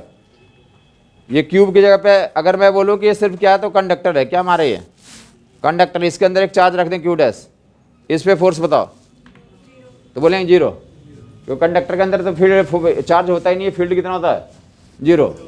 और फील्ड जीरो होने का मतलब होता है कैसे भी, फील्ड जीरो होने का मतलब क्या है, फील्ड जीरो होने का मतलब कैंसिल कर रहा होगा ना, यहाँ पे फील्ड तो बन तो रहा होगा बट क्या कर रहा होंगे वो, तो इससे जो जितने भी फेसेज हैं सब मिलकर फील्ड की वैल्यू क्या कर रहा होंगे, वहाँ पे कैंसिल कर रहे होंगे। तो कैंसिल करने का पहले तरीका अलग है, अब एक और चार्ज रख देंगे तो कैंसिल करने का तरीका बस अंतर हो जाएगा, बट होगा क्या, कैंसिलेशन ही होना। अभी जो है इनका सेल्फ फील्ड के जीरो है, अंदर में क्यू डैश कितना एक्सपीरियंस कर रहा है, जीरो। एक बाहर में क्यू डैश रख दोगे या क्यू रख दोगे तो भी उस पर कितना बोलेंगे, समझ नहीं आ रही बात, बाहर में एक क्यू रख देंगे तो भी उस पर नेट फोर्स कितना होगा, वो कैसे जीरो होगा, तो बोलेंगे कि बाहर में एक चार्ज रखेंगे वो क्या करेगा, इसको रिपेल करेगा, बाहर में एक चार्ज रखेंगे वो क्या करेगा, उसको क्यू डैश को, और रिपेल करेगा, किधर रिपेल करेगा, लेफ्ट साइड में। अब बाकी इसके कारण यहाँ पे इंडक्शन होगा माइनस और यहाँ पे प्लस होगा, वो किधर रिजल्टेंट लगाएगा, राइट में। तो रिजल्टेंट इधर एक राइट में आ रहा है, एक कहाँ जा रहा है, वो क्या कर जाएंगे, नलीफाई कर जाएंगे। कुछ समझ नहीं आया, बोला जा रहा है कि जीरो तो होने की तो गारंटी है, बट गारंटियों में तो क्या बताया कि ये जो है अगर सिर्फ अंदर ही चार्ज है और कंडक्टर ये है तो क्या होगा, उसका अपना सेल्फ फील्ड अंदर में कितना होगा, जीरो होगा, जिसके कारण फोर्स कितना एक्सपीरियंस करेगा, जीरो एक्सपीरियंस करेगा। जबकि दूसरा क्या बताया गया कि जब अगर बाहर में रहेगा एक और तो भी क्या होगा, इस पर रिजल्टेंट फोर्स, और वो जीरो कैसे होगा, तो बोलेंगे ये इसमें और इसमें क्या लग रहा होगा, रिपल्सन, जो कि माइनस आई कैप में होगा, और ये इंड्यूस करेगा यहाँ पे माइनस और ये क्या करेगा, प्लस। तो इसके कारण इधर राइट के तरफ अट्रैक्शन होगा और ये भी रिपल्सन होगा। तो इस पे इंड्यूस चार्ज के कारण टुवर्ड्स राइट फोर्स लगेगा और इसके कारण कहाँ लगेगा, लेफ्ट में लगेगा, और नेट फोर्स फिर से क्या एक्सपीरियंस करेगा, ये जीरो एक्सपीरियंस करेगा। ये मैं बोल रहा हूँ कि ये क्यूबिकल ऑब्जेक्ट दिखाएं या क्या दिखा दें आप, ये स्फेरिकल ऑब्जेक्ट दिखाएं, कोई फर्क नहीं पड़ेगा, फंडा सेम ही रहेगा। अगर बोलेगा कि स्फेरिकल ऑब्जेक्ट एक चार्ज क्यू रख दिया गया और एक यहाँ क्यू डैश रख दिया गया, फिर से क्या डिसीजन करें यहाँ पे, तो एफ नेट की जो चर्चा करें एफ डैश क्यू डैश पे, तो एफ डैश कितना बताएंगे, इस पे रिजल्टेंट फोर्स की वैल्यू जीरो होगी। इसके इंडक्शन के कारण का डायरेक्शन पूछा जाएगा, तो इंडक्शन का डायरेक्शन क्या बताएंगे, राइट की तरफ। इंडक्शन के कारण कहाँ हो जाएगा हमारा, ये राइट की तरफ जाएगा, इंडक्शन के कारण राइट की तरफ जाएगा। तो फटाफट एक जल्दी से नोट कर लेंगे, जो अभी हम पढ़ने जा रहे हैं वो ग्रेविटेशन में भी काम आएगा। बोला जा रहा है कि क्या करें यहाँ पे, तो ये क्या हमारे पास यूनिफॉर्मली चार्ज स्फीयर है, कौन सा स्फीयर है, यूनिफॉर्मली चार्ज स्फीयर। जल्दी जल्दी बता देंगे, यहाँ का पोटेंशियल बताएगा लोग, यूनिफॉर्मली चार्ज स्फीयर यूसीएस, कौन सा है हमारे पास, यहाँ पे सेंटर का पोटेंशियल पहले सब लोग बता देंगे 3/2 KQ/R, R/2 का पोटेंशियल बता देंगे और सरफेस का बता देंगे। यहाँ पे 3/2 KQ/R, यहाँ पे 11/8 KQ/, और सरफेस पे KQ/R। क्लियर हो गया होगा लोगों को? अगर ये चार्जेस पॉजिटिव तो प्लस में लिखोगे, माइनस में तो क्या रख दोगे? माइनस में रख दोगे। अब यूनिफॉर्मली चार्ज स्फीयर के अंदर क्या कर रहे हैं? होल कर रहे हैं। क्या कर रहे हैं हम लोग? होल कर रहे हैं। तो होल कर रहे हैं तो होल के सेंटर पे पोटेंशियल निकालना। देगा इधर बोला है कि ये R रेडियस का एक uniformly charge sphere capital Q charge का स्फीयर है। R रेडियस है क्या हमारा? Uniformly charge sphere. R radius है क्या हमारा? R रेडियस का यूनिफॉर्मली चार्ज स्फीयर है। इसके अंदर क्या किया? R/2 रेडियस का एक क्या कर दिया गया? होल कर दिया गया। अब होल के सेंटर पे क्या निकालें आप? पोटेंशियल निकालें। होल के सेंटर पे क्या निकालें आप? पोटेंशियल निकालें। होल के सेंटर पे क्या निकालें आप? ऊपर देगा। ये पहले क्या था हमारा? एक R रेडियस का, R रेडियस में R/2 का निकाल लिया गया। बचा क्या हमारे पास? ये निकाल लोगे तो ऐसा वाला बच जाएगा। ये निकाल लेंगे तो ऐसा वाला बच जाएगा। ऐसा वाला बच गया तो क्या बताएगा? अब इसके सेंटर पे क्या निकालना है? यहाँ पे पोटेंशियल निकाल। ध्यान देगा, सेंटर ऑफ मास से बताता जा रहा है आपको कि ये कभी भी होल करना तो होल नहीं करते। क्या कर देंगे वहाँ पे? तो उतना ही निगेटिव चार्ज रख देंगे। ध्यान दोगे, एक ऑलरेडी बड़े वाले पे कितना चार्ज है? पॉजिटिव चार्ज है, और एक इतना ही निगेटिव रख दिया। बोलेगा RQ 4/3 पाई RQ वॉल्यूम का चार्ज कैपिटल Q है। तो कितना वॉल्यूम है हमारा? 4/3 पाई है R/2 का पावर, तो 1/8 Q/8 निकाल लिया। तो क्या करेंगे? माइनस Q/8 रख देंगे। तो एक हमारे पास कौन सा सिस्टम में एक चार्ज है? कैपिटल Q का है, बड़ा वाला रेडियस वाला, और एक माइनस Q/8 का दूसरा वाला है। समझ आई बात नहीं है? और क्या करना हमें? अब यहाँ पे यहाँ पे पोटेंशियल निकालना। तो यहाँ पे पोटेंशियल एक एक्चुअल वाला भी बनाएगा। एक्चुअल वाला कितना बनाएगा? अभी भी बोला था लोगों ने 11/8 KQ/R, 11/8 KQ/, और ये पॉइंट निगेटिव वाले का अपना सेंटर भी है। ये निगेटिव वाले का अपना भी सेंटर है। तो इसके कारण क्या बताया? 3/2 KQ'/R', KQ'/Q' एंड R' की वैल्यू रख देंगे। दोनों का स्केलर एडिशन कर देंगे तो इस पॉइंट पे पोटेंशियल निकल जाएगा।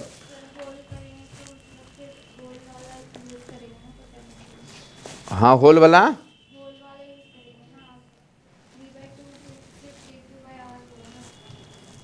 हमने बोला यहाँ पे दोनों लोग बनाएंगे।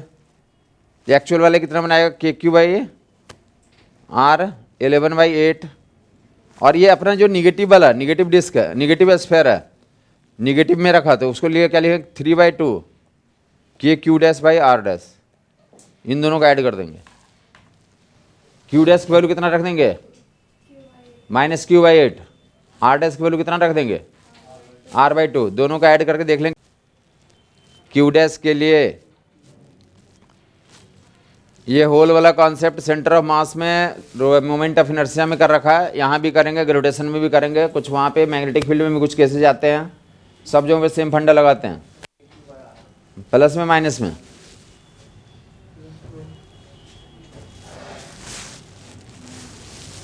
प्लस में KQ/R या माइनस में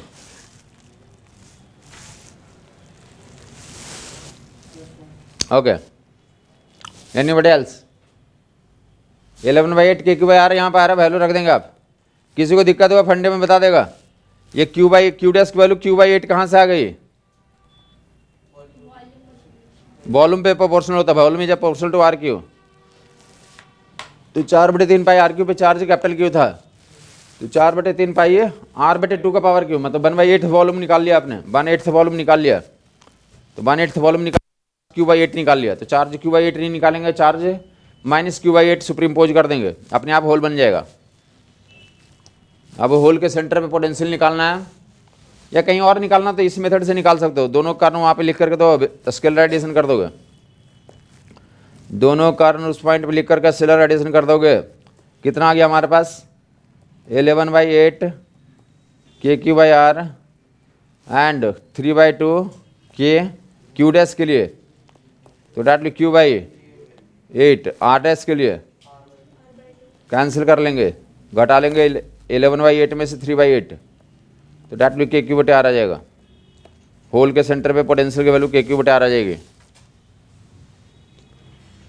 होल के सेंटर पे पोटेंशियल की वैल्यू KQ/R, कैविटी के सेंटर पे, होल के सेंटर पे, तो डैट भी KQ/R।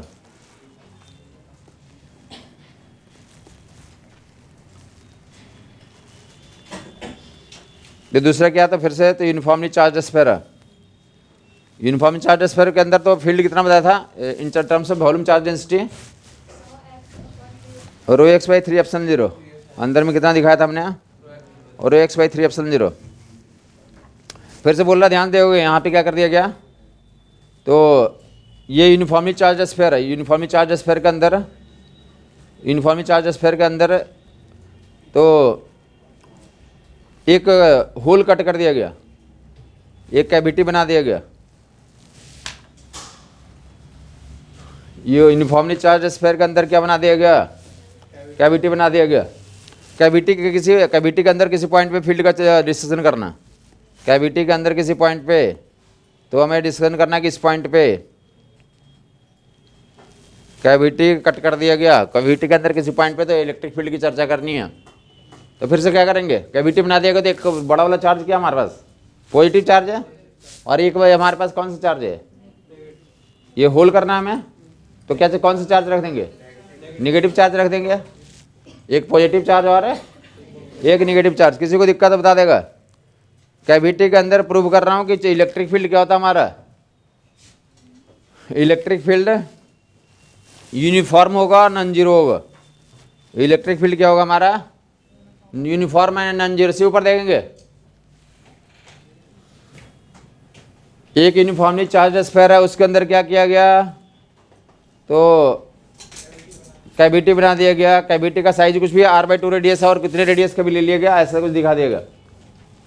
तो बता दिया क्या, एक ही प्रिंसिपल, कभी भी होल नहीं करते। क्या करेंगे हम लोग, निगेटिव चार्ज रख देंगे वहां पे।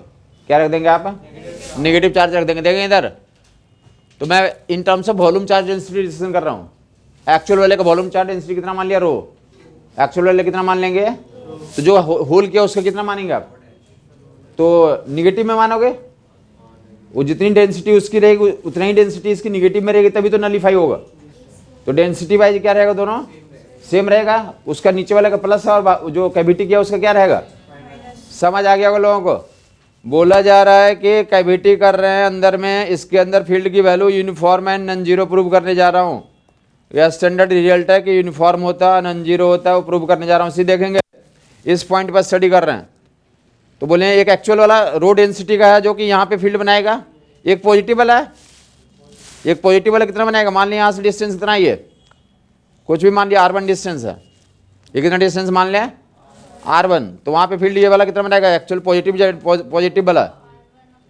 तो डेट भी E1 की वैल्यू, E1 की जो वैल्यू होगी, तो डेट भी रो r1/3ε0। इलेक्ट्रिक फील्ड की वैल्यू रो r1/3ε0।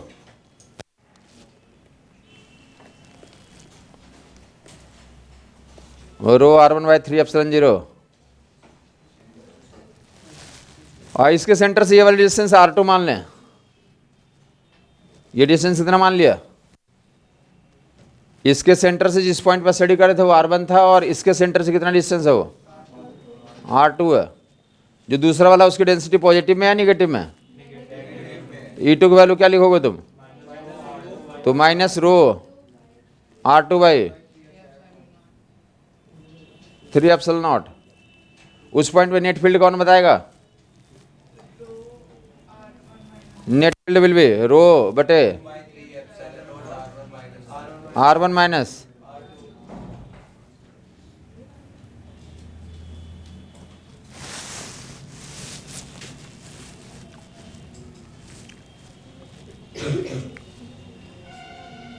तो देख ले यहाँ पे r1 माइनस r2 की वैल्यू यहाँ से निकालने जा रहा हूँ। ऊपर देखो वेक्टर मेथड से, ये सेंटर के बीच का डिस्टेंस ऐसा लेते हैं। ये क्या मान लेते हैं हम लोग, तो ये सी वेक्टर मान लें। तो ट्रायंगल लॉ से क्या लिखोगे, तो तुम ये जो है C+r2 = r1, ये वाला नेट में दोनों को जोड़ेगा ना, E1 प्लस E2। हाँ वेक्टर एडिशन तो कर दिया ना, E=E1 प्लस E2 माइनस के साथ कर दिया गया। अगर आपको अलग से काम करना हो तो कैसे कर लें आप बोलेंगे वो पहले वाले पे पॉजिटिव चार्ज था तो पॉजिटिव चार्ज के लिए डायरेक्शन अवे फ्रॉम अभी लिया, तो निगेटिव चार्ज के लिए क्या कर दें आप, तो टुवर्ड्स कर लें। क्या कर लें? हाँ एंगल पे होगा, बट हमने vector A plus vector B जोड़ते हैं ना, vector A plus vector B ऐसे लिखते नहीं लिखते हैं, तो ये वेक्टर में ही लिखा हो पूरा, R1 vector minus R2 vector ऐसे ही आ रहा है। एंगल पे है तो मैग्नीट्यूड वाइज जाएंगे तो ऐसा कर सकते हैं आप, E1 square plus E2 square plus 2E1 E2 cos theta अलग से लगा सकते हैं, उसकी हमें जरूरत नहीं है, हम वेक्टर फॉर्म में ही प्रूव करेंगे। हाँ जी निगेटिव चार्ज है। क्या चार्ज है वो? निगेटिव चार्ज है। तो स्केलर ये ट्रायंगल लॉ से क्या लिख देंगे, C plus R2 equal to कितना हो जाएगा हमारा R1, C plus R2 equal to C plus R2 equal to R1, या R1 C की वैल्यू कितना निकाल लोगे, या R1 माइनस R2 सेंटर के बीच का डिस्टेंस है, C क्या हमारे पास सेंटर के बीच का डिस्टेंस है, E नेट इक्वल टू कितना रो बटे 3 एप्सिलॉन 0, R1 माइनस R2 की वैल्यू कितना रख दूँ, C दोनों के बीच में चेंज होता रहेगा या कांस्टेंट रहेगा, इधर से होल करें उधर से होल करें उधर से होल करें तो उनके बीच का डिस्टेंस चेंज होता रहेगा, C या कांस्टेंट रहेगा। मैं यहाँ से ये बोलना चाहता हूँ आपको कि अगर यूनिफॉर्मली चार्ज स्फीयर के अंदर कोई कैविटी करेंगे, क्या करेंगे, कैविटी करेंगे यूनिफॉर्मली चार्ज स्फीयर के अंदर, तो उसके अंदर जो कैविटी के अंदर जो किसी पॉइंट पे जो फील्ड की वैल्यू होगी, कैविटी के अंदर जो किसी पॉइंट पे फील्ड की वैल्यू जो होगी तो कितनी आएगी, रो बटे 3 एप्सिलॉन 0, और ये कौन सा डिस्टेंस है, दोनों के सेंटर के बीच का डिस्टेंस, तो ये वैल्यू नॉन जीरो आ रही है, जीरो आ रही है, नॉन जीरो आ रही है। तो यही सवाल देख हर एक किताबों में दिया हुआ कि कैविटी के अंदर फील्ड की वैल्यू 4 ऑप्शन दिए हुए हैं, आपको बता भी दिया गया, आपके टेस्ट में आ जाएगा, आपको वहाँ पे भी तो डाउट में चले जाते हैं लोग, क्लास में बात बताने के बावजूद भी काफ़ी सारे लोग टेस्ट के बाद पूछने आए हैं कि ये जो है कैसे आ रहा है, तो आप इंश्योर करें कि कैविटी के अंदर जो प्रूव कर दिया कि फील्ड कैसी होती है, नॉन जीरो होती है, और वैल्यू क्या ही है, कांस्टेंट है। कांस्टेंट का मतलब क्या बोल रहा हूँ कि कैविटी के अंदर कहीं भी पूछा जाता है, यहाँ पे यहाँ पे यहाँ पे यहाँ पे कहीं भी पूछा जाता है तो क्या बोलते हैं आप, तो वैल्यू इतनी रहती। कैविटी के अंदर कहीं भी पूछा जाता तो क्या रहती वैल्यू, इतनी रहती। कैविटी के अंदर कहीं भी पूछा जाता, कैविटी के अंदर, ये कैविटी के अंदर कहीं भी पूछा जाता तो कितना बताते हैं आप, ये कैविटी हमने करा, कैविटी के अंदर यहाँ पे पूछा जाए, यहाँ पे पूछा जाए, यहाँ पे पूछे, यहाँ पे पूछा जाए, यहाँ पे पूछा जाए, यहाँ पे पूछा जाए, यहाँ पे पूछे, कहीं भी पूछा जाएगा। पोजीशन से क्या है, ये इंडिपेंडेंट है, रो इंटू C बटे 3 ऑप्शन 0, उसको हो जाता तो सेंटर के बीच का डिस्टेंस आ रहा है वो C, सेंटर के, समझ नहीं आई बात। अब बोले कि ये कंसेंट्रिकली निकाल लें, कैविटी कैसे कर लिया, कंसेंट्रिकली, तो C की वैल्यू कितनी हो जाएगी, समझ आई बात नहीं है, तो उस केस में कितना फील्ड हो जाएगा हमारा, समझ आ गया लोगों को। अगर जो है कंसेंट्रिकली निकाल लिया जाए, क्या निकाल लिया जाए, कंसेंट्रिकली निकाल दिया जाए तो C की वैल्यू क्या हो जाएगी हमारी, 0, तो उस केस में क्या हो जाएगा हमारा फील्ड 0, तो वह स्पेशल केस बना लोगे। अदरवाइज ये हमने कौन सा केस माना है, कैविटी कहीं यहाँ कहीं कर दिया गया जहाँ पे C और C के बीच का डिस्टेंस कुछ है नॉन जीरो। एक सिमेट्रिकली निकाल लेंगे, सिमेट्रिकली बोलते हैं, कंसेंट्रिकली निकाल लिया तो वह जो है तो क्या हो जाएगा, अंदर में फील्ड की वैल्यू 0 आएगी, वो अलग केस हो गया। आप इंश्योर करेंगे जहाँ मिलता तो कर लें, दोनों अलग अलग केस है। एक कोई कैविटी कर दिया आर्बिट्ररी, तो उसमें फील्ड की वैल्यू क्या होती है, non zero and uniform, non zero and uniform. Uniform क्यों, कि किसी भी पॉइंट पे निकालो तो क्या रहेगा, हर एक केस में यहाँ पे निकालेंगे तो भी कितना रहेगा, रो बटे 3 एप्सिलॉन 0 इंटू C, यहाँ भी कितना आएगा, यहाँ भी कितना आएगा, तो डिस्टेंस इंडिपेंडेंट है, कहीं से कहीं पे निकालो इसके अंदर तो कोई फर्क नहीं पड़ रहा। तो और वैल्यू नॉन जीरो भी है, तो नॉन जीरो एंड यूनिफॉर्म बोलते हैं। अरे C की वैल्यू कहाँ वेरी करेगी, इसके अंदर ये रख दिया ना, अब कहाँ वेरी करेगी, ये कैविटी रख दिया, अब ये कैविटी रख दिया, कैविटी ये है और ये एक्चुअल है, इन दोनों के C और C के बीच का डिस्टेंस हो गया। अब यहाँ कहीं कहीं पे तुम पढ़ते रहो, कहाँ चेंज हो रहा है, इसके अंदर कहीं कहीं तुम पढ़ते रहो, कुछ समझ नहीं आ रही बात। कैविटी बना लिया, उसके अंदर फील्ड के बारे में क्या चर्चा कर रहे हैं, तो कहीं कांस्टेंट रहेगा और नॉन जीरो रहेगा, या कांस्टेंट को क्या बोलते हैं, uniform and non zero. Uniform and अगर ये कंसेंट्रिकली निकाल लेंगे तो सी की वैल्यू कितनी हो जाएगी, जीरो हो जाएगी। तो सी की वैल्यू जीरो होगी तो इस केस में क्या लिख देंगे, फील्ड जीरो हो जाएगा। जहाँ पर रहेगा तो आइडेंटिफाई कर लेंगे। कैविटी के अंदर तो ऐसा यूटिलाइजेशन करते हैं। आगे हेडिंग डाल देगा, जो हमने करा तो सेम प्रोसेस को फिर से कहाँ पे यूज करने जा रहे हैं, तो ग्रेविटेशन वाला यूज करने जा रहे हैं। मोस्टली जो है तो जल्दी से हम लोग जो अभी करा तो सारे फील्ड एंड पोटेंशियल और फिर से उसका रिमाइंडर लेते हैं। बाकी यहाँ पे जो एक टॉपिक पढ़ना होता है तो क्या करना था, जी का तो क्या करना, वेरिएशन। यहाँ पे जो ग्रेविटेशन का एक्चुअल टॉपिक जो हमारे एग्जाम में आते हैं,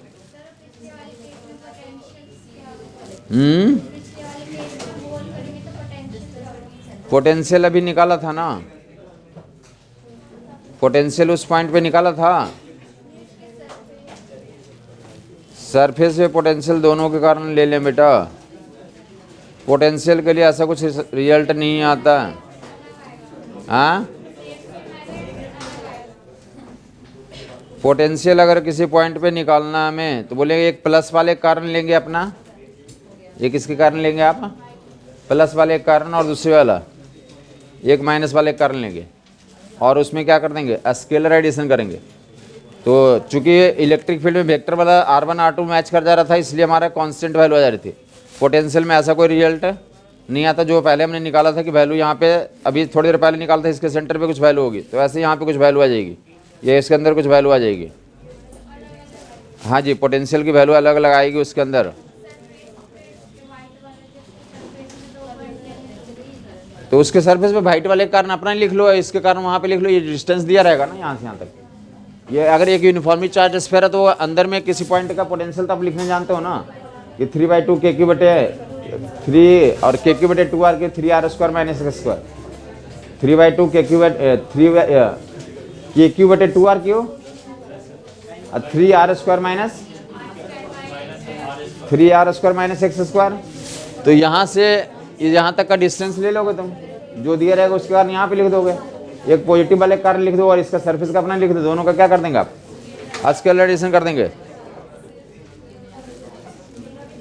एक मिनट देखें, बातचीत ना करें। हमारे पास जो है यहाँ पे अलग जो टॉपिक होता है और जो एग्जाम में आते हैं वो भी ये एक ही टॉपिक है। जो usually field and gravitational field and gravitational potential और electric field and electric potential, इन दोनों से पूछे जाते हैं। यूजुअली कहाँ पे, इलेक्ट्रिक फील्ड में पूछ लेते हैं। जो ग्रेविटेशन में हमारे एग्जाम में जो सवाल आते हैं वो किससे आते हैं, तो वेरिएशन ऑफ जी से आते हैं। वेरिएशन ऑफ जी, जो कि हमें इलेक्ट्रोस्टैट में नहीं देखा। वेरिएशन ऑफ जी के बारे में स्टडी करते हैं। उसके अलावा किसके बारे में स्टडी करते हैं हम लोग, तो ग्रेविटेशनल पोटेंशियल एनर्जी से हमारे सवाल आते हैं। GP, gravitational potential energy. और ग्रेविटेशनल पोटेंशियल एनर्जी के बाद कौन सी तो आती है हमारे, तो स्केप वेलोसिटी। स्केप वेलोसिटी से सवाल आते हैं। ऑलमोस्ट जो है तो जो टॉपिक लिख दिया गया सामने, variation of G, gravitational potential energy, escape velocity, and उसके अलावा जो है तो ऑर्बिटल वेलोसिटी, सैटेलाइट बोले, सैटेलाइट की ऑर्बिटल वेलोसिटी, और इसके अलावा तो कौन सा, केपलर्स लॉ। ये 5 टॉपिक लिख दिया गया है। अराउंड 2 क्वेश्चन तो डेफिनेटली आते हैं, समटाइम्स 3 भी हो जाते हैं। ये ग्रेविटेशन का जो कंटेंट है हमारे पास, तो ये यहाँ से सवाल आते हैं। कॉन्सेप्ट जो है तो इलेक्ट्रोस्टैट जैसे ही चलता है। ये जो कंटेंट है तो क्या है, तो जो इलेक्ट्रोस्टैट से डिस्टिंक्ट है। इलेक्ट्रोस्टैट में हमने केपलर्स लॉ नहीं पढ़ा है, इलेक्ट्रोस्टैट में हमने सैटेलाइट नहीं पढ़ा है, इलेक्ट्रोस्टैट में इसके वेलोसिटी नहीं पढ़ा है। सैटेलाइट में एक ऑर्बिटल वेलोसिटी भी आती है। सैटेलाइट में कौन सी वेलोसिटी आती है, तो अलग से लिख सकते हैं, ये सैटेलाइट का ये पार्ट है। तो हमारे एग्जाम में डेफिनेटली वेरिएशन ऑफ जी पे एक क्वेश्चन हर एक साल आता है। मतलब और ये यूनिट सबसे आसान भी माना जाता है। ग्रेविटेशन का यूनिट सबसे आसान माना जाता है। कोई मान लिया जाता है कि कोई भी बच्चा इस क्वेश्चन को तो कर ही लेगा। कुछ समझ नहीं आई बात, ये यूनिट सबसे आसान माना जाता है। ऐसे कुछ यूनिट्स हैं जिसमें आप टेंटेटिवली आप 30-35 क्वेश्चन तो आराम से कलेक्ट कर सकते हैं। एक तो रोलिंग हो गया, जिससे क्वेश्चन आते ही आते हैं। एक मोमेंटम कंजर्वेशन हो गया, उससे क्वेश्चन आते ही आते हैं। जैसे पॉइंट कर सकते हैं कि मोमेंटम कंजर्वेशन में मास्टरी कर ली, रोलिंग में हमने क्या कर लिया, मास्टरी कर लिया। वैसे ये ग्रेविटेशन टॉपिक है, इसमें क्या कर लिया हमने, मास्टरी कर लिया। एक होता है थर्मल प्रॉपर्टी, उसमें क्या कर लिया, मास्टरी कर लिया। समझ आई बात नहीं है। ये सीधा सीधा टॉपिक्स होते हैं कि इससे क्वेश्चन देख, थर्मोडाइनमिक्स होता है, चलता फिरता टॉपिक है वो। जैसे बाकी टॉपिक है कभी भी तो आदमी कर लेता है, एक फार्मूला आता है उसी से काम हो जाता है। तो ऐसे टॉपिक्स होते हैं जहाँ से तो 15-20 क्वेश्चन यहाँ से मिल जाएंगे। 5 क्वेश्चन थर्मोडाइनमिक्स के आसपास रहते हैं। थर्मल प्रॉपर्टीज और थर्मोडाइनमिक्स मिला दो, क्या कितने हो जाते हैं, 5 वहाँ से आ जाते हैं, 2-3 यहाँ से आ जाते हैं, 2-3-4 कहाँ से हो गया, कोलिजन और रोलिंग मिलाकर के होगा। समझ आई बात नहीं आई? ये क्वेश्चन यहाँ से, बाकी आपको पता है उधर वाला 12वीं क्लास में जाते तो इलेक्ट्रोस्टैट वाले 1-2 क्वेश्चन आते हैं, वैसे करंट से 4-5 क्वेश्चन आ जाएंगे। करंट वाला जो यूनिट कर लिया तो कितने आ जाएंगे वहाँ से? 4-5 क्वेश्चन पक्का ही आ जाएंगे। और बाकी अगर एसी तक कर लेंगे तो एक क्वेश्चन ईएम वेव, एक क्वेश्चन इंडक्शन, एक क्वेश्चन अल्टरनेटिंग करंट। एक क्वेश्चन कौन सा हमारा? तो मैग्नेटिक फील्ड। और मैग्नेटिक फील्ड में 2 पार्ट होते हैं, एक फील्ड और एक फोर्स। तो एक क्वेश्चन सब जो कर ले डायरेक्ट, जो बाकी टॉपिक है बाकी जो है तो 12 क्वेश्चन तो वहाँ से हो गए।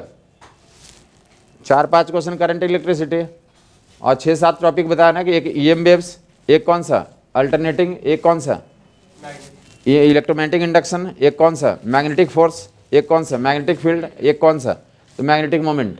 तो 6 टॉपिक 6 क्वेश्चन वहाँ से होगा और 4 क्वेश्चन करंट से डायरेक्ट रहेंगे। तो कितने होगा हमारे? 10 तो हो ही गए।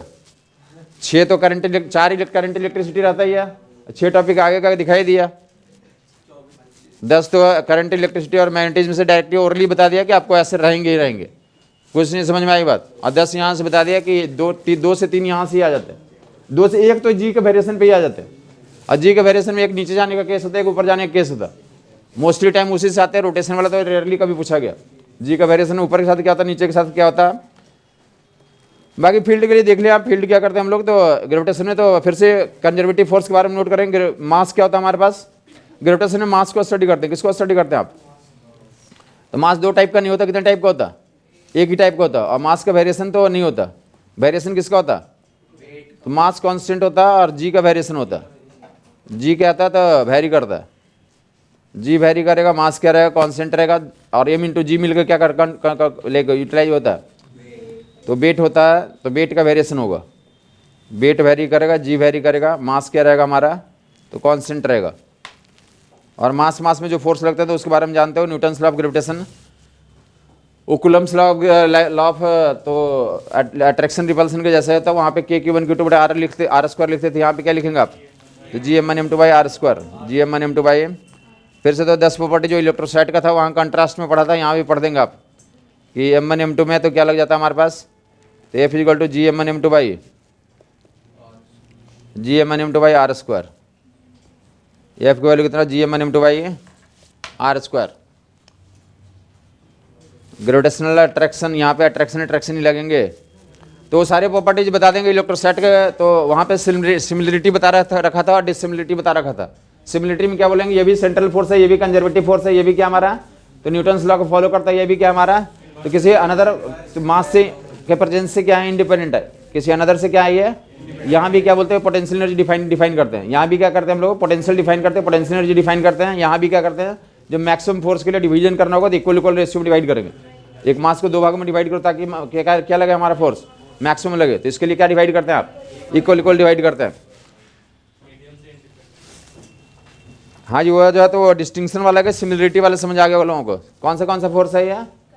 कंजर्वेटिव है, सेंट्रल है, be like conservative, central and Newton's law को फॉलो करता है। प्रेजेंस ऑफ अदर मास से क्या है? इंडिपेंडेंट है। इनवर्स स्क्वायर लॉ को फॉलो करता है। एंड जो है ग्रेविटेशनल पोटेंशियल, वहाँ भी electric potential, gravitational potential energy यहाँ डिफाइन करते हैं। और मास डिवाइड करना हो किसी एक मास को तो इक्वल रेशियो में डिवाइड करेंगे। और डिस्टिंक्शन तो क्या बोलेंगे? वहाँ पे चार्ज जो है तो मीडियम पे डिपेंड करता है। चार्ज वाले फोर्स किस पे डिपेंड करते थे? मीडियम पे डिपेंड करते थे। ये क्या करेगा? मीडियम से इंडिपेंडेंट होगा। मीडियम से क्या होंगे? ये वो स्ट्रॉन्ग फोर्स था। ये कैसा फोर्स है हमारा? वीक फोर्स है। वो स्ट्रॉन्ग फोर्स था और क्या हमारा? वीक फोर्स है। क्लियर हो गया लोगों को? और क्या है तो दोनों सिमिलरिटी और डिसिमिलरिटी आइडेंटिफाई कर लिया। G(m1 m2/r²। फोर्स जो क्वेश्चंस होंगे तो वो सारे कुछ यहाँ भी मिलेंगे। यहाँ पे एक अंतर बस इतना ही रहेगा, वहाँ चार्ज का नाम देते थे। 2 चार्ज ए और बी है। यहाँ पे चांद सूरज की बात लिख रहे थे। क्या लिख रहते हैं? प्लानिट लिख रहते हैं, चांद लिखा रहता है, सूरज लिखा रहता है। तो आप इंश्योर करेंगे कि मासेज ही है। चांद पे भी क्या है? मास है। और पृथ्वी पे भी क्या है? मास है। और सूरज में भी क्या है? मास है। उसी एस्पेक्ट को आपको पढ़ना है, अदर एस्पेक्ट्स को तो पढ़ना नहीं है। बाकी यहाँ से एक फिर से वहाँ भी कंपैरिजन किया था हमने कि कंपैरिजन किया था कि इलेक्ट्रोस्टैटिक फोर्स और ग्रेविटेशनल फोर्स में किसमें है? Electrostatic force and gravitational force में। तो दोनों में कंपैरिजन करना देख लेंगे। क्या बोला है कि कोई एटम दिया था, एटम दिया हुआ, एटम में क्या हमारे पास? तो एक्स्ट्रा लाइक इलेक्ट्रॉनिक चार्ज है। ये क्या हमारे पास बोला है कि एटम न्यूट्रल है, उसके ऊपर कितना डेल्टा ई एक्स्ट्रा चार्ज है क्या हमारे पास, delta E positive extra charge हो गया। और मास कितना है, तो एटम का मास कितना है, 2 एटम्स है हमारे पास, 2 एटम्स हैं, 2 एटम है,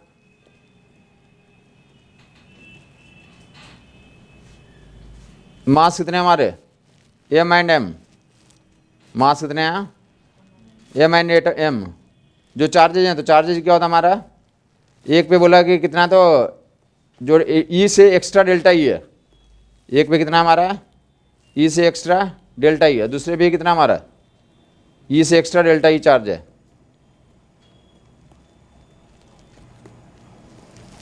ये मासेज कितने हैं, एम और एम है, मासेज कितने हैं एम एंड एम है, और चार्जेज कितना एक्स्ट्रा एक्स्ट्रा दोनों पे डेल्टा ई डेल्टा ई।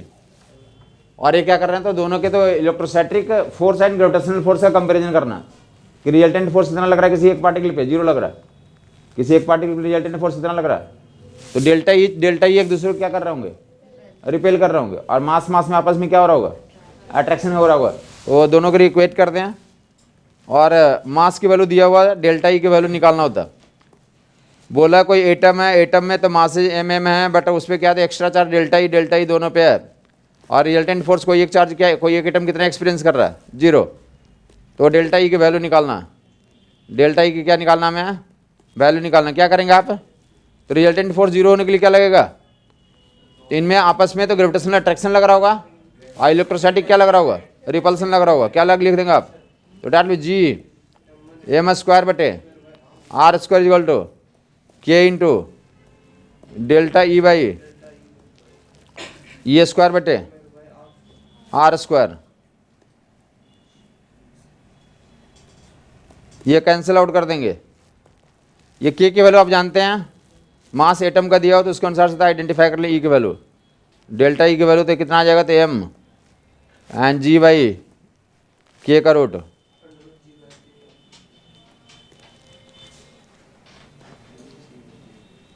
ये क्या कर लिया, तो 2 एटम्स से आपस में क्या थे, तो रिजल्टेंट फोर्स 0 एक्सपीरियंस कर रहा था, ग्रेविटेशनल फोर्स और इलेक्ट्रोस्टैटिक फोर्स को क्या कर देंगे आप, इक्वेट कर देंगे, वहाँ से डेल्टा ई की वैल्यू निकालने के सवाल आए हुए हैं। बाकी देख लेगा, mass G M N M two by R square होता है, क्या होता है हमारा G M N M two by R square. ये एस्पेक्ट पे सवाल पूछे गए और अदर जगहों पे भी एप्लीकेशन होगा। ये इवन इलेक्ट्रोस्टैट में भी एप्लीकेशन होता है और यहाँ भी एप्लीकेशन होता है, दोनों एक जगह पे दिखा देता हूँ। सी ऊपर देखेंगे, जी बाई के,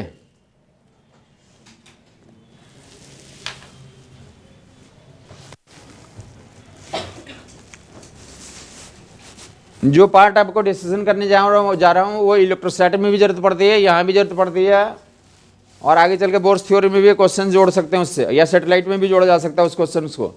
वो फंडा है, हर एक जगह पे एप्लीकेबल होगा। सी ऊपर देखेंगे, ये बोला जा रहा है कि क्या हमारे पास 2 मासेज हैं, दोनों के मास एम एम ले लो या एम एन एम टू ले लो, कोई फर्क नहीं पड़ता। दोनों का मास कितना ले लिया हमने, एम एम ले लिया।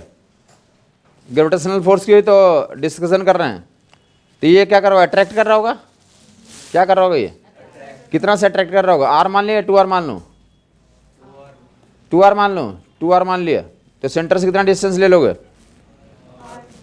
अगर मास से एम वन एम टू रहेगा तो सेंटर ऑफ मास से डिस्टेंस करोगे, मास से एम वन एम टू रहेगा तो किससे डिस्टेंस करोगे, मास एम एम है तो कहाँ से ले लिया, सेंटर ऑफ मास सेंटर पे ही रहेगा, तो 2 आर डिस्टेंस है तो मास सेंटर ऑफ मास कहाँ पे हो गया।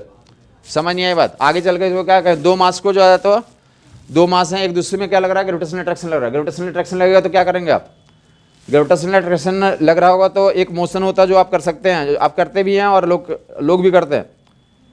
लेकिन क्या करते हैं, सर्कुलर मोशन में घूमते हैं, क्या करते हैं, सर्कुलर मोशन में घूमते हैं। बहुत बड़ा कॉन्सेप्ट है, ध्यान इंश्योर करेंगे आप आगे क्वेश्चंस कर लेते हैं। ये आपको अभी समझा देता हूँ कि बड़ा कॉन्सेप्ट कैसे बन जाता है। ये 2 मासेज हैं और एक दूसरे को तो सेंट्रल अट्रैक्शन के कारण, ग्रेविटेशनल अट्रैक्शन के कारण क्या कर रहे हैं, ये तो सर्कुलर मोशन कर रहे हैं। 2 बच्चे पार्क में देखोगे या 2 आजकल बड़े लोग भी क्या करते हैं, एक दूसरे का हाथ पकड़ के क्या करते हैं, ऐसे सर्कल सर्कल में घूमते हैं। क्या बोलते हैं उसको, खेलना, अरे डांडिया खेलना बोलते हैं ना, डांडिया मारते हैं ऐसे ऐसे ऐसे ऐसे, या फिर हाथ पकड़ के एक दूसरे को, दोनों एक दूसरे का हाथ पकड़ लेते हैं और क्या करना शुरू कर देते हैं।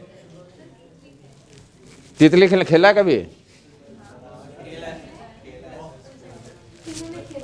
खेला है ना, देखा तो होगा, देखा है हमें उससे मतलब नहीं, खेला नहीं खेला उससे मतलब नहीं है। देख लेंगे इधर जो काम का है वो देख लेंगे। अगर दोनों के मासेज अगर बराबर हैं तो मोशन किसका वोट होता है? सेंटर ऑफ मास का वोट होता है। लेकिन एक मोटा और एक पतला कर रहा होगा तो मोटा के विसिनिटी में चला जाएगा, उस पॉइंट का वोट मोशन होगा। समझ यही बात नहीं है? मोटा के विसिनिटी में चला जाएगा, सेंटर ऑफ मास का वोट मोशन होता है। और दो लोग आप लोग करते हैं, जो भी आपको नाम देते होंगे, ये जो दो स्टार्स अगर ये करते हैं, इसी काम को कौन करता है? दो स्टार, तो उसे क्या नाम से पुकारते हैं? Binary star. उसे क्या बोलते हैं? Binary star. काम यही होता है, उसे क्या बोलते हैं? नाम से स्पेशल टॉपिक देते हैं बाइनरी स्टार। आगे देखेंगे वो, फिलहाल मास के लिए हम लोग इंश्योर करें। तो स्पीड निकालना होता है, कितना स्पीड से घूम रहा है? सर्कुलर मोशन कर रहा है, सर्कुलर मोशन कर रहा है, क्या कर रहा है? ये सर्कुलर मोशन कर रहा है, तो स्पीड निकालो। तो सर्कुलर मोशन में सेंट्रीफ्यूगल फोर्स को कौन प्रोवाइड करेगा? एमबीएस स्क्वायर को कौन प्रोवाइड करेगा? तो ग्रेविटेशनल अट्रैक्शन जीएम स्क्वायर बटे आर स्क्वायर या 4r स्क्वायर। यहीं पे काफी लोग गलती करते हैं, GMM by 4r square use करेंगे आप।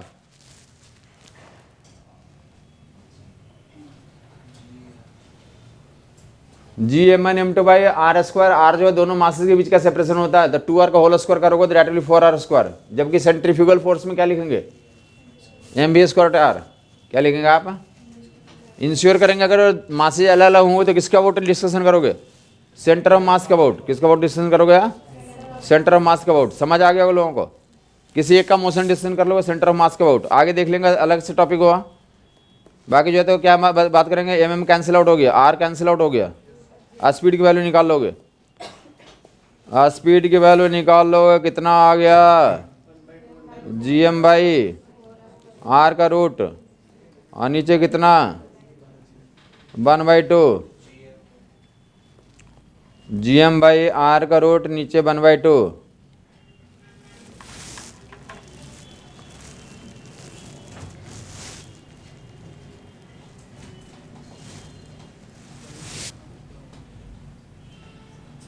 बी की वैल्यू आइडेंटिफाई करने की जरूरत है, ऊपर देख लेगा। तो नेक्स्ट पार्ट में मूव करेंगे। M1 M2 रहेगा तो कहाँ पे अप्लाई कर दो? इसे सेंटर ऑफ मास का वोट अप्लाई कर दो। तो ध्यान देंगे, ऐसा केस करा था लोगों ने, ये फंडा ही होगी, ध्यान से देखो। इसको तो नियम बना लिया कि कभी भी क्या करना है, दो पार्टिकल मूव करेंगे सर्कल में तो कहाँ रहेंगे दोनों का पोजीशन? डायमेट्रिकली अपोजिट पॉइंट पर रहेंगे। अगर 3 पार्टिकल सर्कल में घूम रहे हैं तो कहाँ रहेंगे वो? तो इक्विलैटरल ट्रायंगल का वर्टेक्स पर रहेंगे। अगर 4 लोग घूम रहे हैं तो स्क्वायर का वर्टेक्स में, 5 कहाँ पे? पेंटागन पे। 6 कहाँ पे? तो हेक्सागन के वर्टेक्स में रहेंगे। तो हमारे 4 तक हमें देखने की जरूरत है कि इक्विलैटरल ट्रायंगल का वर्टेक्स पे चल रहा है। तो देखो, ध्यान से देखो, क्या फंडा होता है स्पीड निकालने का? सर्कुलर मोशन में स्पीड निकालने का फंडा होता है ये पहले क्या करें, किसी एक पे रिजल्टेंट फोर्स निकालना। किसी एक पे क्या कर ले, यहाँ पे यही था तो यही रिजल्टेंट फोर्स खींच रहा होगा, तो यही रिजल्टेंट फोर्स है, उसको किससे इक्वेट कर देंगे? तो सेंट्रीफ्यूगल फोर्स से इक्वेट कर देंगे। तो वहाँ से क्या निकल जाएगा हमारा? तो स्पीड की वैल्यू निकल जाएगी। किसी एक पे क्या निकाल लेंगे? रिजल्टेंट फोर्स, उसको किससे रिप्लेस कर देंगे? सेंट्रीफ्यूगल फोर्स से रिप्लेस कर देंगे। तो क्या निकल के आ जाएगा हमारा? तो इक्विलैटरल ट्रायंगल का वर्टेक्स पे 3 मास है, तो किसी को एक मास कितना फोर्स एक्सपीरियंस करता है, लिखवा रखा है इलेक्ट्रोस्टैट में। एम 3 पॉइंट मास है, एम 3 पॉइंट मास है, किसी एक पे कितना फोर्स एक्सपीरियंस किया जाएगा? मान ये रेडियस इतना, ये साइड लेंथ या रेडियस ले सकते हो, जैसे भी ले लो।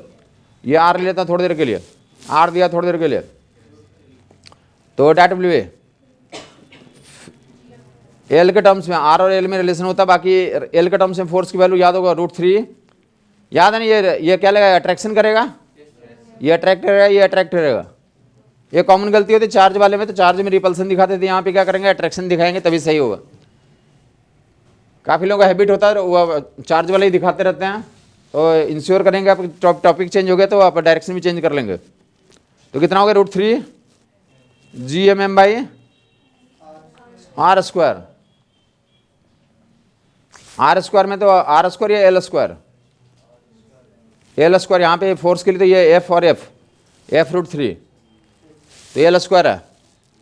समझ आ गया लोगों? किसी एक पे रिजल्टेंट फोर्स को किसी इक्वेट करने बोला गया, एमबी स्क्वायर आर से इक्वेट कर दो। आर और एल में क्या रिलेशन हमारा? आर एंड एल में क्या रिलेशन होता है? तो that will be R like R equal to L by √3 या एल बाई 2√3।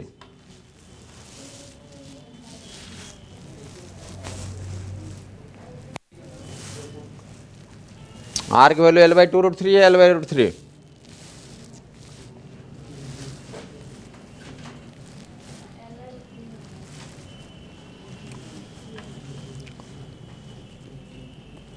ये तो याद होगा। ये सेंटर से ऐसा ऐसा ले लिया, सेंटर से कितनी होती है हमारे पास, ये बता रखा है L है तो ये कितना होता है L/√3 है। स्क्वायर में L/√2, यहाँ पे कितना हो जाता है ये L/√3। हमें ये डिस्टेंस चाहिए तो ये वाला वैल्यू कितनी होती है L/2√3 होती है, ये वाला L/2√3, ये वाला। तो मैं बोलना चाहता हूँ या तो कि जिसका टर्म्स में ऑप्शन रहेगा उसका टर्म्स में कर देंगे। क्वेश्चन में कोई एक चीज़ दिया रहेगा तो ट्रायंगल का साइड दिया रहेगा, या फिर ट्रायंगल के सेंटर से वर्टेक्स का डिस्टेंस दिया रहेगा, कोई एक ही चीज़ दिया रहेगा, दोनों नहीं दिए होते हैं। समझ आ गई बात। तो किसके टर्म्स से निकाल दो आंसर, आर के टर्म्स से निकाल देता हूँ। तो एल की वैल्यू कितना रख दें, एल की जगह पे कितना रख दें, एल की जगह पे √3r। अरे रख के काट दो, भी की वैल्यू निकल के आ जाएगी। रख के काट दें, रख के काट दें, रख के काट दें। √3 × GM² बाई एल की जगह पे R² × 3 इजकल टू कितना MV² बटे R। कैंसिल वैंसिल कर लें, R एक बार कैंसिल हो गया, कितना मिल गया हमारे पास, B की वैल्यू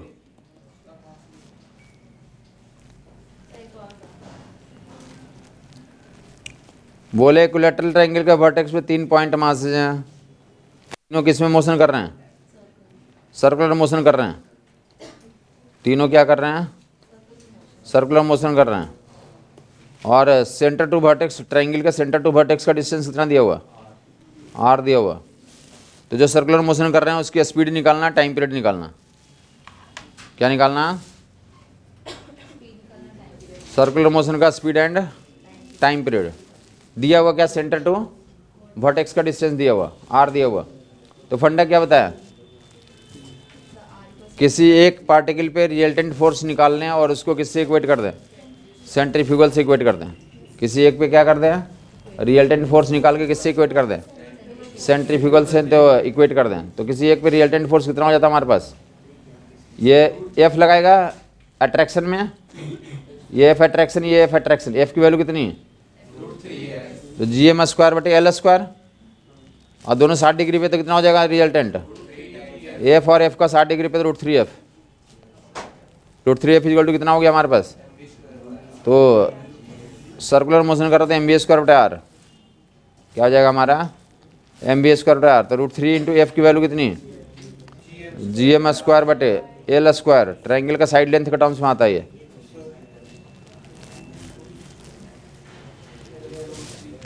डिपेंड करता है आप एल के टर्म्स में पढ़ना चाहते हैं या आर के टर्म्स में पढ़ना चाहते हैं। यूजुअली हमने कहा किसके टर्म्स में ले लिया, आर के टर्म्स में। यहाँ पे रख दोगे तो कितना बन गया, आर की वैल्यू कितनी, एल की वैल्यू कितनी थी √3r। यहाँ पे एल के जब √3r रख दें, वो ज्योमेट्री का रिलेशन है। फंडा क्या बताया, मेन फंडा आपको याद होना चाहिए कि क्या बताया फंडा, किसी एक पार्टिकल में रिजल्टेंट फोर्स निकाल के किससे इक्वेट कर दें, सेंट्रीफ्यूगल से इक्वेट कर दें। किसी एक पे रिजल्टेंट फोर्स निकाल के किससे इक्वेट कर दें, सेंट्रीफ्यूगल से इक्वेट कर दें। कितना आ गया आंसर, √3m √GM/3r ऐसा कुछ आ रहा है, यही आ रहा है, कुछ और आ रहा है, अंदर भी √3 है।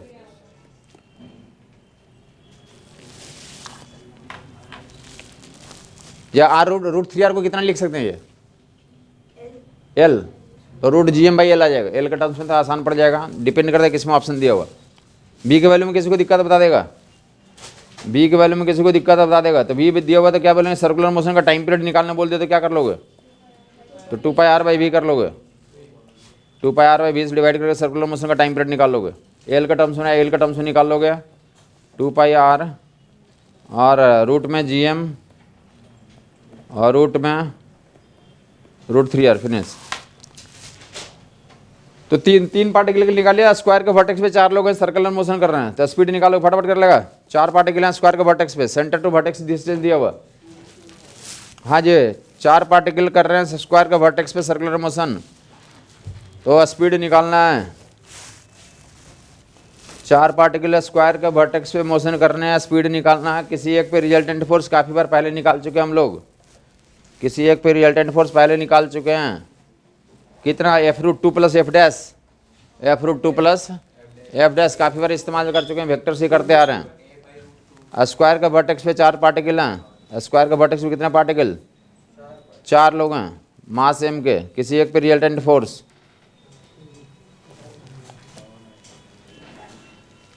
सेंटर से वर्टेक्स का डिस्टेंस r ले लेता हूँ, साइड लेंथ a को, तो a और r में क्या रिलेशन होता है, चेंज कर लोगे, r equal to a by root two, r equal to कितना, r equal to a by root two, आप जानते हैं ये बात। बाकी एक पे रिजल्टेंट फोर्स निकाल लो, एक पे रिजल्टेंट फोर्स कितना होता है, ऐसा, ये अपनी तरफ खींच रहा होगा, अपनी तरफ खींच रहा होगा, इधर खींच रहा होगा, एफ एफ एफ डैश, तो that will F root two plus किससे इक्वेट कर देंगे, एम बी स्क्वायर बटा आर से इक्वेट कर देंगे, F root two that will be G M square by A square, F dash will be G M square by 2a square equal to M B square by 2, M B square बटा R, M cancel कर लोगे, जो रहेगा तो remaining को तो ensure करोगे तुम सही से उतार लेते हो, आर और ए को रिप्लेस कर लोगे आपस में, आर के टर्म्स में निकाल लो या ए के टर्म्स में निकाल लो, आर के टर्म्स में तो एक जगह पे कितना रख देंगे, एक जगह पे रूट टू आर रख दो यहाँ पे, तो कितना बन गया ये, जी एम रूट टू, एक जगह पे तो that will 2r square plus G M by 2 into 2r square equal to V square बटे आर, जिसके टर्म्स में आंसर ऑप्शन दिया रहेगा उसके अनुसार से काम कर लोगे तुम, आर कैंसिल आउट हो जाएगा लेफ्ट राइट, कहाँ पे,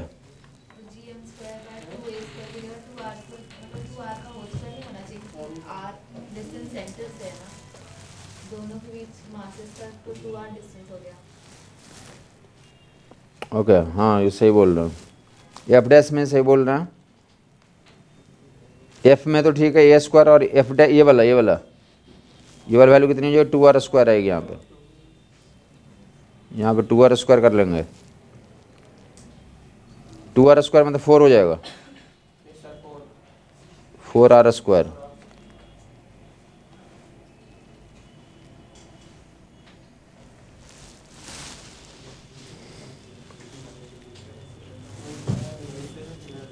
वैसे वो उधर भी ठीक ही चल रहा था, उधर से भी ना चल ही रहा था, वो ये पहले वाला मान के कर लिख दिया था, चलें कोई दिक्कत नहीं, एक ही बात है, जैसे भी कर लें, तो इंश्योर कर लें, भी निकाल लोगे यहाँ से, जो रहेगा तो भी निकाल लोगे, समझ नहीं आई बात,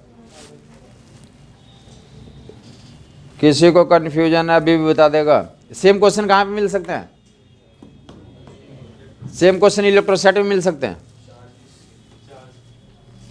ना समझ आई बात,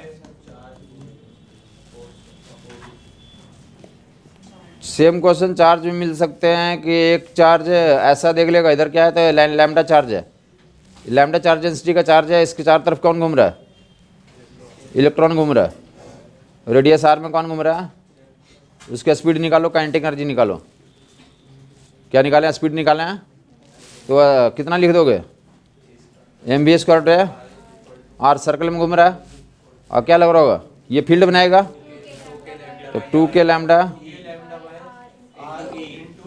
ये 2k lambda into are into जो भी चार्ज ई, तो यहाँ से क्या निकाल लोगे, तो एम बी स्क्वायर बाई निकल गया, और 2 से डिवाइड कर देंगे, काइनेटिक एनर्जी बन जाएगा, स्पीड निकालना तो स्पीड निकाल सकते हो, या आगे जो है जो एम बी स्क्वायर आ गया उसको 2 से डिवाइड कर दोगे तो क्या निकल जाएगा, वो काइनेटिक एनर्जी निकल जाएगा। ओके नेक्स्ट टाइम करते हैं।